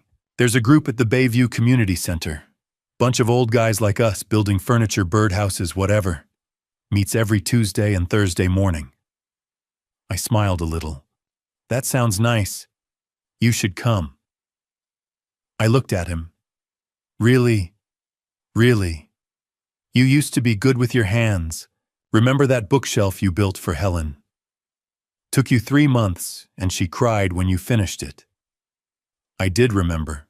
Helen had wanted a bookshelf for the living room, something sturdy and simple. I'd built it from scratch, sanding every edge, staining it the exact shade of oak she'd asked for. It was still there in the living room, filled with her books. I haven't built anything in years, I said. Neither had I when I started. But it's not about being good at it. It's about having something to do. Somewhere to go. People to talk to. He looked at me, his expression serious. You've been alone for 3 years, George. You don't have to be anymore.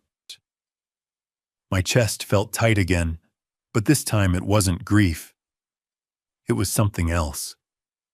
Something lighter. Hope. I'll think about it, I said. Good. We sat in silence for a while longer, the sound of the neighborhood filling the space between us. A dog barking, a car starting, someone mowing their lawn even though it was November. You'll be okay, George, Leonard said finally. You've got Isabella. You've got me. You've got people who care about you. Real people. Not the ones who used you. I knotted my throat too tight to speak. Inside, the sound of movement grew louder. I heard Michelle's voice, muffled and frustrated. I heard Kyle respond, sharp and angry. Leonard glanced at the door again. What are they doing in there? Packing, I think. Good, he said again. A few minutes later, a moving truck pulled into the driveway. It was small rental with U-Haul printed on the side. Leonard and I watched as Kyle came out of the house carrying a box. Then another, then Michelle. Her face pale, her eyes red, carrying a suitcase. Neither of them looked at us. Leonard leaned over. You want me to stay, in case things get ugly? No, I said quietly. I'll be okay. He nodded, standing up slowly. I'll be back Tuesday morning, 10 o'clock. We'll go to the community center together. Okay. He squeezed my shoulder one more time, then walked down the porch steps to his car. I sat there alone watching Michelle and Kyle load their things into the truck and thought about Leonard's words. You've got people who care about you. Real people. For 3 years, I'd thought I had nobody. That Helen's death had left me completely alone. That Michelle and Kyle were all I had left. But I'd been wrong. They'd isolated me. They'd kept me away from Leonard, from my friends, from anyone who might have noticed what they were doing. But they couldn't erase the people who truly loved me, and now those people were coming back. They left on a Thursday evening like thieves slinking away in the dark. I was in the kitchen making dinner when I heard the footsteps on the stairs. Heavy, deliberate, the sound of suitcases being dragged. I set down the knife I'd been using to chop vegetables and walked to the hallway. Michelle and Kyle stood at the bottom of the stairs, each holding a suitcase. Michelle had a box tucked under her arm. Kyle's face was hard, his jaw set. For a moment, nobody spoke. Michelle wouldn't look at me. She stared at the floor, her knuckles white where she gripped the handle of her suitcase. Kyle met my eyes, cold and defiant. We're leaving. Obviously, we can't afford your rent. I nodded slowly. Where will you go? Michelle's voice was quiet, almost a whisper. That's not your concern anymore. The words stung, but I didn't let it show. Do you need help carrying anything? Kyle let out a short, bitter laugh. We don't need anything from you. Michelle finally looked up, her eyes red and swollen. For a second, I thought she might say something. Apologize, explain, ask for one more chance. but she didn't. She turned and walked toward the door, her suitcase rolling behind her. Kyle followed his footsteps heavy on the hardwood floor. I stood in the hallway and watched them load their things into the old Honda Civic parked at the curb. The same car they'd driven 3 years ago when they moved in. The same car Kyle had claimed was on its last legs. The same car they'd used as an excuse for why they needed money. It still ran. Michelle came back inside one more time carrying the last box. She stopped at the door, her hand on the frame, and for a moment I thought she might turn around. She didn't. She walked out, closed the door behind her, and that was it. No goodbye, no hug, no final words. Just the sound of the car engine starting, the crunch of tires on gravel, and then silence. I stood in the hallway for a long time, staring at the closed door, trying to sort through the tangle of emotions in my chest. Relief, because the pressure was gone. The constant tension, the walking on eggshells, the fear that one wrong word would set them off. Sadness, because that was my daughter, my little girl, the child I'd raised, the woman I'd loved, the person I thought I knew. And freedom, because this house, this home that Helen and I had built together was mine again. I walked through the rooms, slowly taking it all in. The living room empty now, except for the couch and the bookshelf Helen had loved.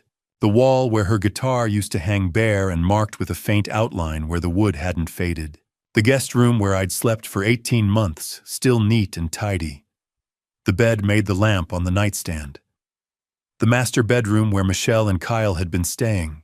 They'd left it a mess. The bed, unmade clothes scattered on the floor, dresser drawers hanging open. I stood in the doorway and looked at it, this room that Helen and I had shared for 48 years. The room where we'd talked late into the night, where we'd held each other through grief and joy, where she'd taken her last breath in my arms. And Michelle had treated it like a storage unit. I closed the door and walked back downstairs. In the kitchen, I found a piece of paper folded on the table. I picked it up, my hands steady, and unfolded it. The handwriting was Michelle's. "I hope you're happy alone." That was it. No signature. No love, Michelle. No goodbye. Just 8 words, bitter and sharp, meant to hurt. I read them twice, then set the paper down. For a long time, I just stared at it. Then I picked up my phone and called Isabella. She answered on the second ring. "Grandpa, they're gone," I said. "Are you okay?" I looked around the kitchen where Helen used to bake bread on Saturday mornings, where we'd hosted Thanksgiving dinners, where I'd sat alone for 18 months, grieving. "I'm okay," I said. "Really okay. Do you want me to come over?" "No, I just wanted to let you know. You don't have to worry." "I'll bring breakfast tomorrow morning," she said firmly. 9 o'clock, don't argue. I smiled. Okay. "I love you, Grandpa." My throat tightened. "I love you too, Bella."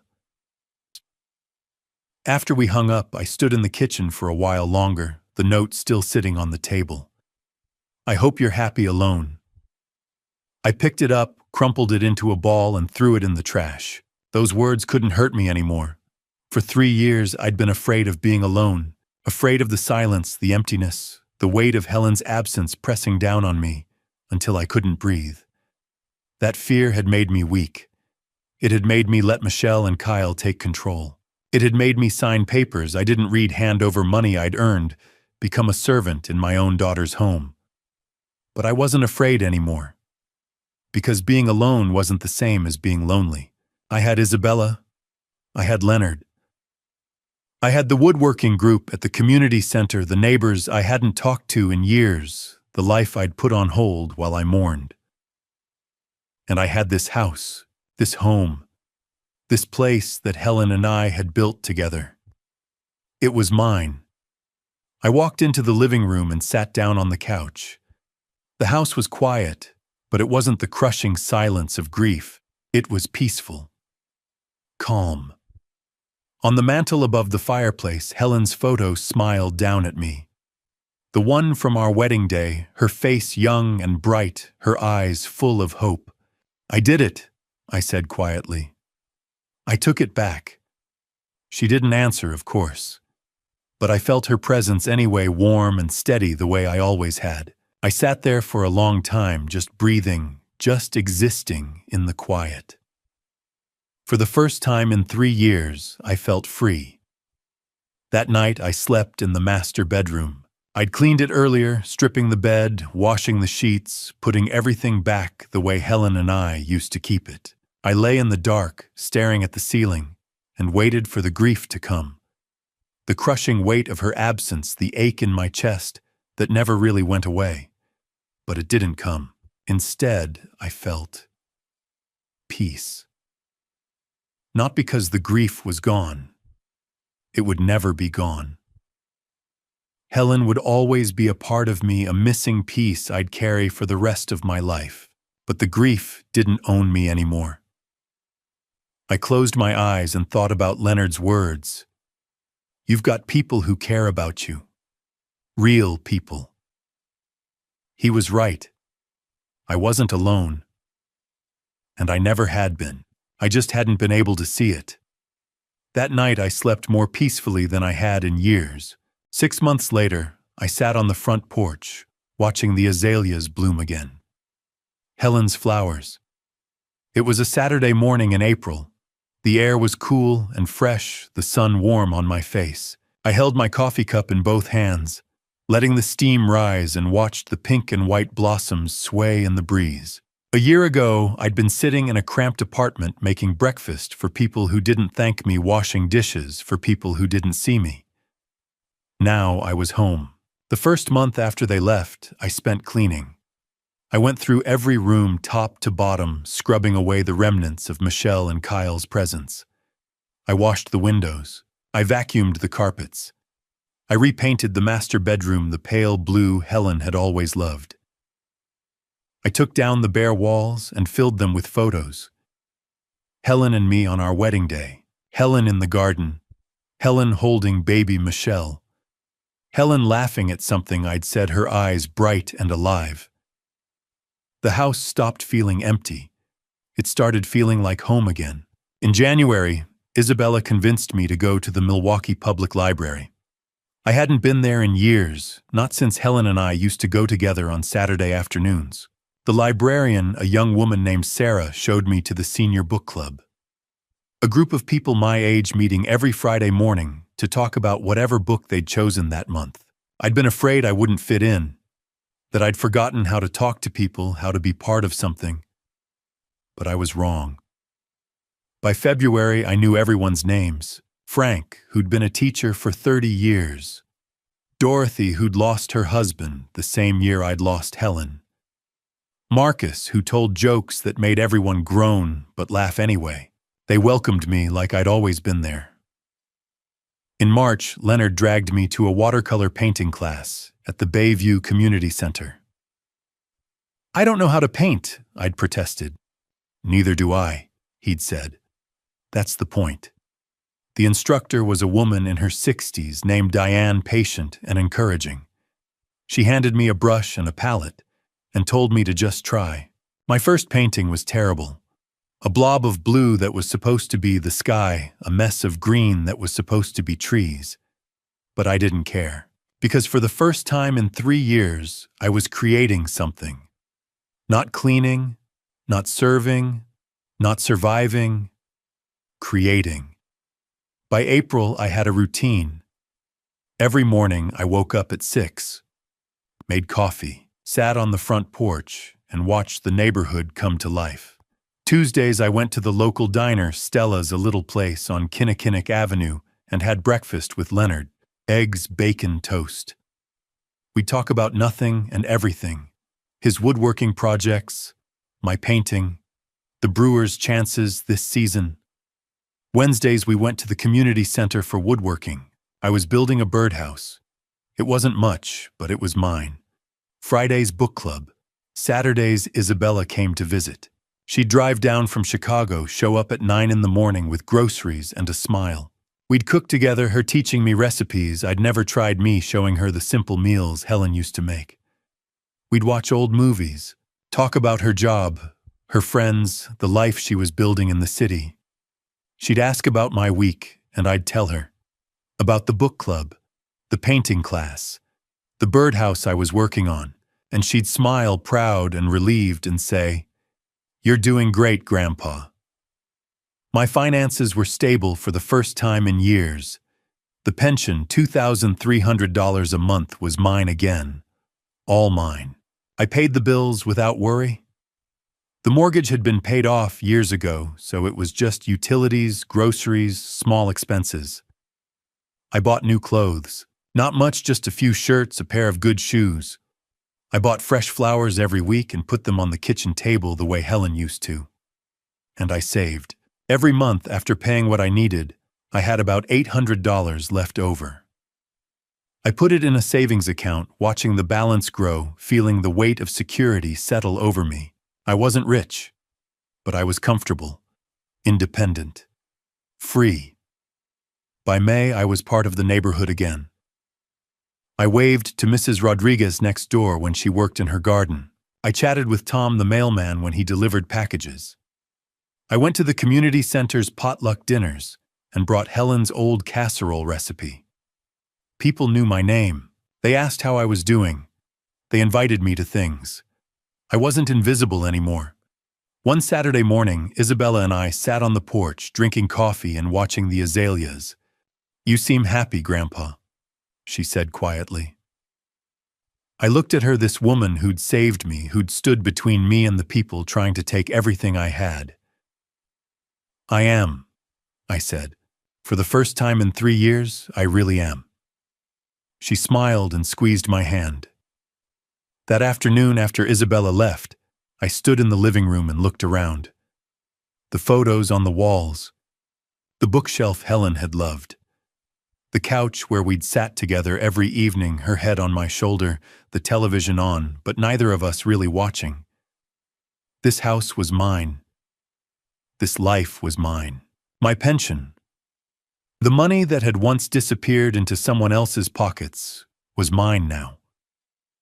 And for the first time in 3 years, I had a savings account that grew a little bigger every month. I wasn't just surviving anymore. I was living. I walked to the window and looked out at the street, at the trees beginning to leaf out, at the neighbors mowing their lawns and washing their cars. And then I saw it. The old Honda Civic pulling into the driveway. I froze. The engine cut off. The door opened, and Michelle stepped out. She looked different. Thinner, her clothes hung loose on her frame. Her face was pale, her eyes shadowed with exhaustion. She looked like someone who'd been through hell. She stood by the car for a moment, staring at the house, her hands shaking. Then she started walking toward the front door. Michelle stood on my doorstep looking like a ghost of the woman who'd left 6 months ago. Her clothes were cheap, faded t-shirt, worn jeans. No makeup. Dark circles under her eyes. Her hands were shaking. "Hi, Dad," she said quietly. I stood in the doorway, my hand on the frame, and said nothing. "Can I come in just to talk? I'm not asking for anything." I hesitated. 5 minutes. She nodded and stepped inside. We sat in the living room.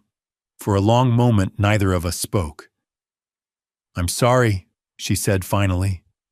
"I know you've heard that before, but I need to say it again." I didn't respond. She took a breath. "Kyle and I separated 2 months ago. He had more gambling debts than I knew about. Real debts. To people a lot worse than before. They came to our apartment, threatened us. We had to leave in the middle of the night." "Where are you staying?" "With a friend, on her couch. I'm working 2 jobs now. Office during the day, waitressing at night. Trying to pay off what Kyle left me with." I studied her face. The exhaustion was real. "Why are you telling me this?" I asked quietly. She looked up, tears in her eyes. "Because I didn't come for money. I came to tell you that you were right. About everything. I leaned back, waiting. I took advantage of you. I treated you like you were nothing. I stole from you. I isolated you. I tried to take away your freedom. She wiped her eyes. I took your dignity, Dad. And I'm so sorry. I didn't speak. I just watched her. I didn't understand. Not really. I told myself it was okay because we needed the money. But I was lying to myself. I knew it was wrong.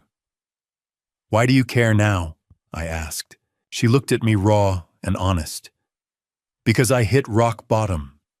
Because Kyle left me with nothing exactly like what I did to you. Because for the first time I know what it feels like to be used, to be abandoned. Her voice broke. I finally get it, Dad. What I did to you. What it must have felt like. And I'm ashamed. We sat in silence. I appreciate you telling me this, I said finally. And I believe you. Her eyes went wide. You do, I do. Because you're not asking me for anything. You're just being honest. She nodded, tears streaming. But Michelle, I continued. An apology is just the beginning. It doesn't erase what happened. It doesn't fix the trust that was broken. I need to see real change. Actions. Over time. And I need time to heal. I understand, she whispered. She stood up slowly. I should go. I just needed you to know. I walked her to the door. She stopped on the porch and turned back. Dad, I'm proud of you. I blinked. What? For standing up to me. For taking back your life. For not letting me walk all over you. She smiled, sad but genuine. I needed someone to do that. You did the right thing. She started down the steps, then looked back. Can I call you not about money, just to talk? I looked at her, this woman who'd hurt me so deeply now, asking for the smallest piece of connection. You can call, I said. But Michelle, it doesn't mean everything's okay. You have to earn my trust back. I know, she said quickly. I just need to know the door isn't completely closed. It's not closed, but it's not wide open either. She nodded, tears streaming. Thank you, Dad. She walked to the Honda Civic, got in, and drove away. I stood on the porch for a long time, feeling the weight of the conversation settle over me. She'd meant it this time. I could see it in her eyes, hear it in her voice, but understanding didn't mean forgiveness. Not yet. Maybe someday. But not yet. That evening, sitting on the porch as the sun set over Milwaukee, I thought about everything I'd learned at 72. The sky was painted orange and pink, the air cool and calm. I held Helen's photo in my lap, the one from our wedding day, and traced the edge of the frame with my thumb. I didn't know if Michelle would really change. I didn't know if she'd keep her promise, if she'd call, if we'd ever rebuild what had been broken. But I knew one thing for certain. I had changed. And that was enough. I thought about the last 3 years. The grief that had swallowed me whole. The mistakes I'd made. The boundaries I'd failed to set. The dignity I'd lost. And I thought about the lessons I'd learned the hard way. Lesson 1, self-love is not selfish. For 3 years, I'd believed that taking care of myself meant abandoning my daughter. That saying no made me a bad father. That my needs didn't matter as much as hers. I was wrong. You can't pour from an empty cup. You can't help someone else if you're drowning yourself. Taking care of yourself isn't selfish. It's survival. Lesson 2. Boundaries are love. I used to think that love meant giving everything. Saying yes to every request. Never drawing a line. But boundaries aren't walls. They're bridges. They protect you from being used while still allowing connection. Saying no when you need to isn't mean. It's necessary. Lesson 3. Your worth is not measured by what you can give. I'd spent 41 years working, earning, providing, and somewhere along the way, I'd started to believe that my value came from my paycheck, from what I could offer. But I'm more than a pension, more than a bank account, more than a pair of hands to cook and clean. I'm a person, and I deserve dignity at every age. Lesson 4. Family isn't just blood. Michelle is my daughter. I'll always love her. But love doesn't mean letting someone destroy you. Real family, true family, are the people who love you for who you are, not what you can give them. Leonard, who showed up after 3 years and didn't judge me. Isabella, who fought for me when I couldn't fight for myself. The people at the book club, the woodworking group, the neighbors who waved and asked how I was doing. That's family. Lesson 5. Grief makes you vulnerable but not weak. When Helen died, I lost myself. I let the grief consume me. I stopped fighting. I stopped caring. And people like Michelle saw that vulnerability and took advantage. But grief isn't weakness. It's love with nowhere to go. And healing doesn't mean forgetting. It means learning to live with the loss, learning to honor the memory without being paralyzed by it. Helen would want me to live, not just survive. Live. Lesson 6. Age is wisdom, not weakness. At 72, I thought I was too old to start over, too tired to fight, too broken to rebuild. I was wrong. It's never too late to take back your life. It's never too late to stand up for yourself. It's never too late to choose dignity over comfort. 72 doesn't mean invisible. It doesn't mean useless. It means experienced, strong, capable. Lesson 7. Forgiveness must be earned. I want to forgive Michelle someday. I really do.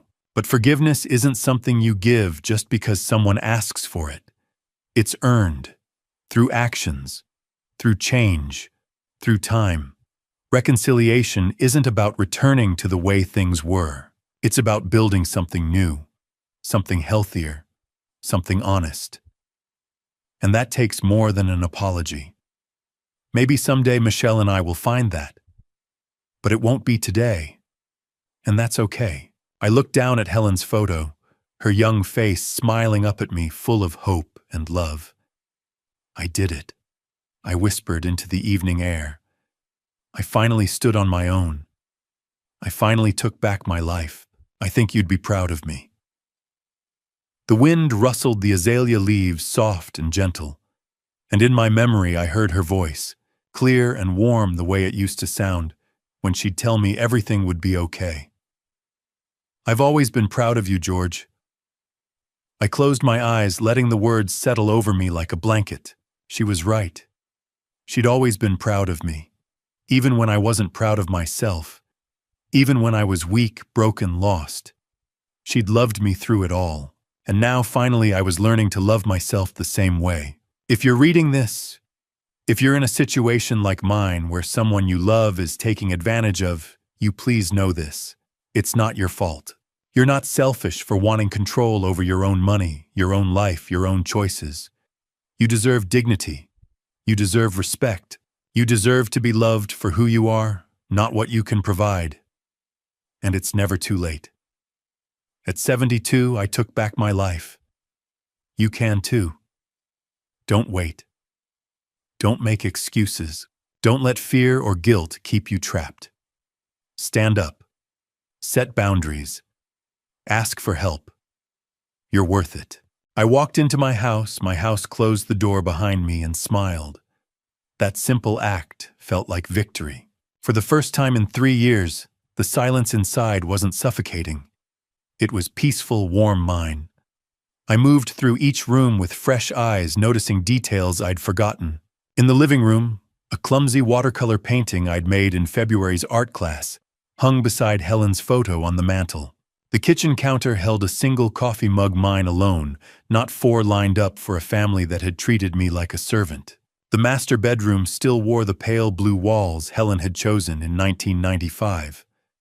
I'd reclaimed it the day Michelle and Kyle left, moving my clothes back into the closet where they belonged.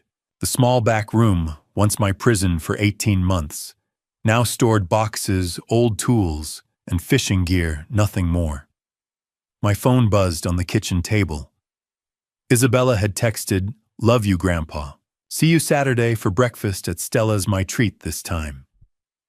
Below that, Leonard asked, "Poker game Friday night at the community center. Bring cash, I'm feeling lucky, and the guys miss you." Real connections filled the screen, names of people who cared about me, not my pension check. I wasn't alone anymore. That night, I slept deeply in my own bed, stretched out across the mattress, without nightmares of angry voices, slammed doors, or locked rooms. Dawn arrived without an alarm clock.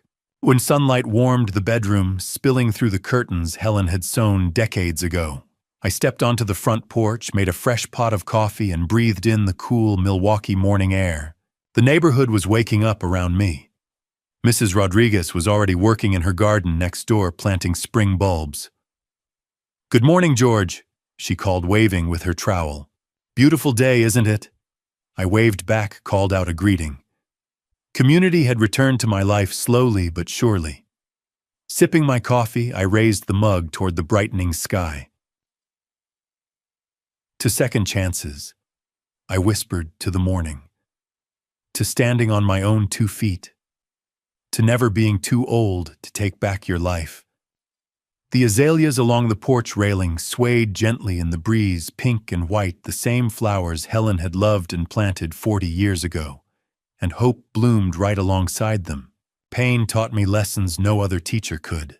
At 72 years old, I rebuilt my life from scratch, set firm boundaries, and reclaimed my worth, not measured by the money I could give others, but by the dignity I deserved as a human being.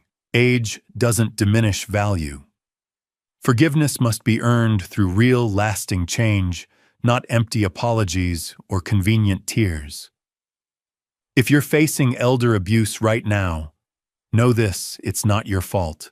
You deserve respect, safety, and a life on your own terms. Share stories like mine to raise awareness. Contact your bank immediately to review account statements and secure access. Seek free legal counsel specializing in elder financial abuse. Reach out to Adult Protective Services, local community centers, or a trusted friend or neighbor. It's never too late to act. I closed my eyes, felt the warm sun on my face, and let peace wash over me. Not because everything was perfect, but because I had finally done what was right. I reclaimed my dignity and my freedom, a kind of freedom no amount of money can ever buy. At 72, I am free, and that freedom is untouchable. Looking back, I realized my biggest mistake wasn't trusting my daughter.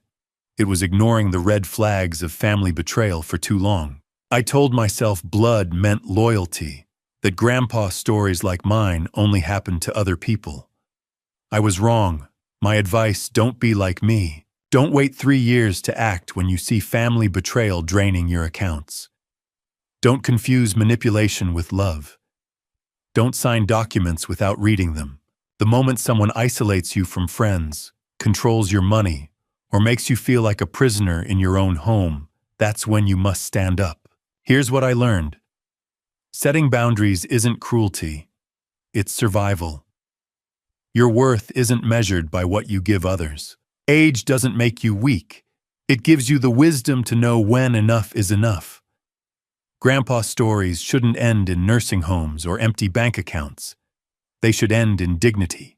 I believe God allowed me to hit rock bottom so I could find the strength to rise. Helen used to say, "The Lord never gives us more than we can handle, but sometimes He lets us get close to the edge so we remember to hold on." She was right. Faith, along with Isabella and Leonard, pulled me back from that edge. If you're living through grandpa stories of abuse right now, hear me, it's not too late. Reclaim your power. Visit your bank. Call a lawyer. Reach out to someone who truly loves you, not your wallet. Family betrayal cuts deepest, but healing is possible when you choose yourself. I'm 72 and free. That freedom cost me 3 years of pain, but it taught me what matters: dignity, boundaries, and chosen family. Don't wait as long as I did. Thank you for walking this journey with me to the end. Please drop a comment sharing your thoughts. What would you do if you found yourself in George's difficult situation? I'd love to hear your perspective. If this story resonated with you, consider subscribing so you won't miss future videos. A gentle reminder: while inspired by real social issues and elder abuse cases, certain elements have been dramatized for storytelling purposes. If this content isn't to your taste, feel free to explore other videos that suit you better.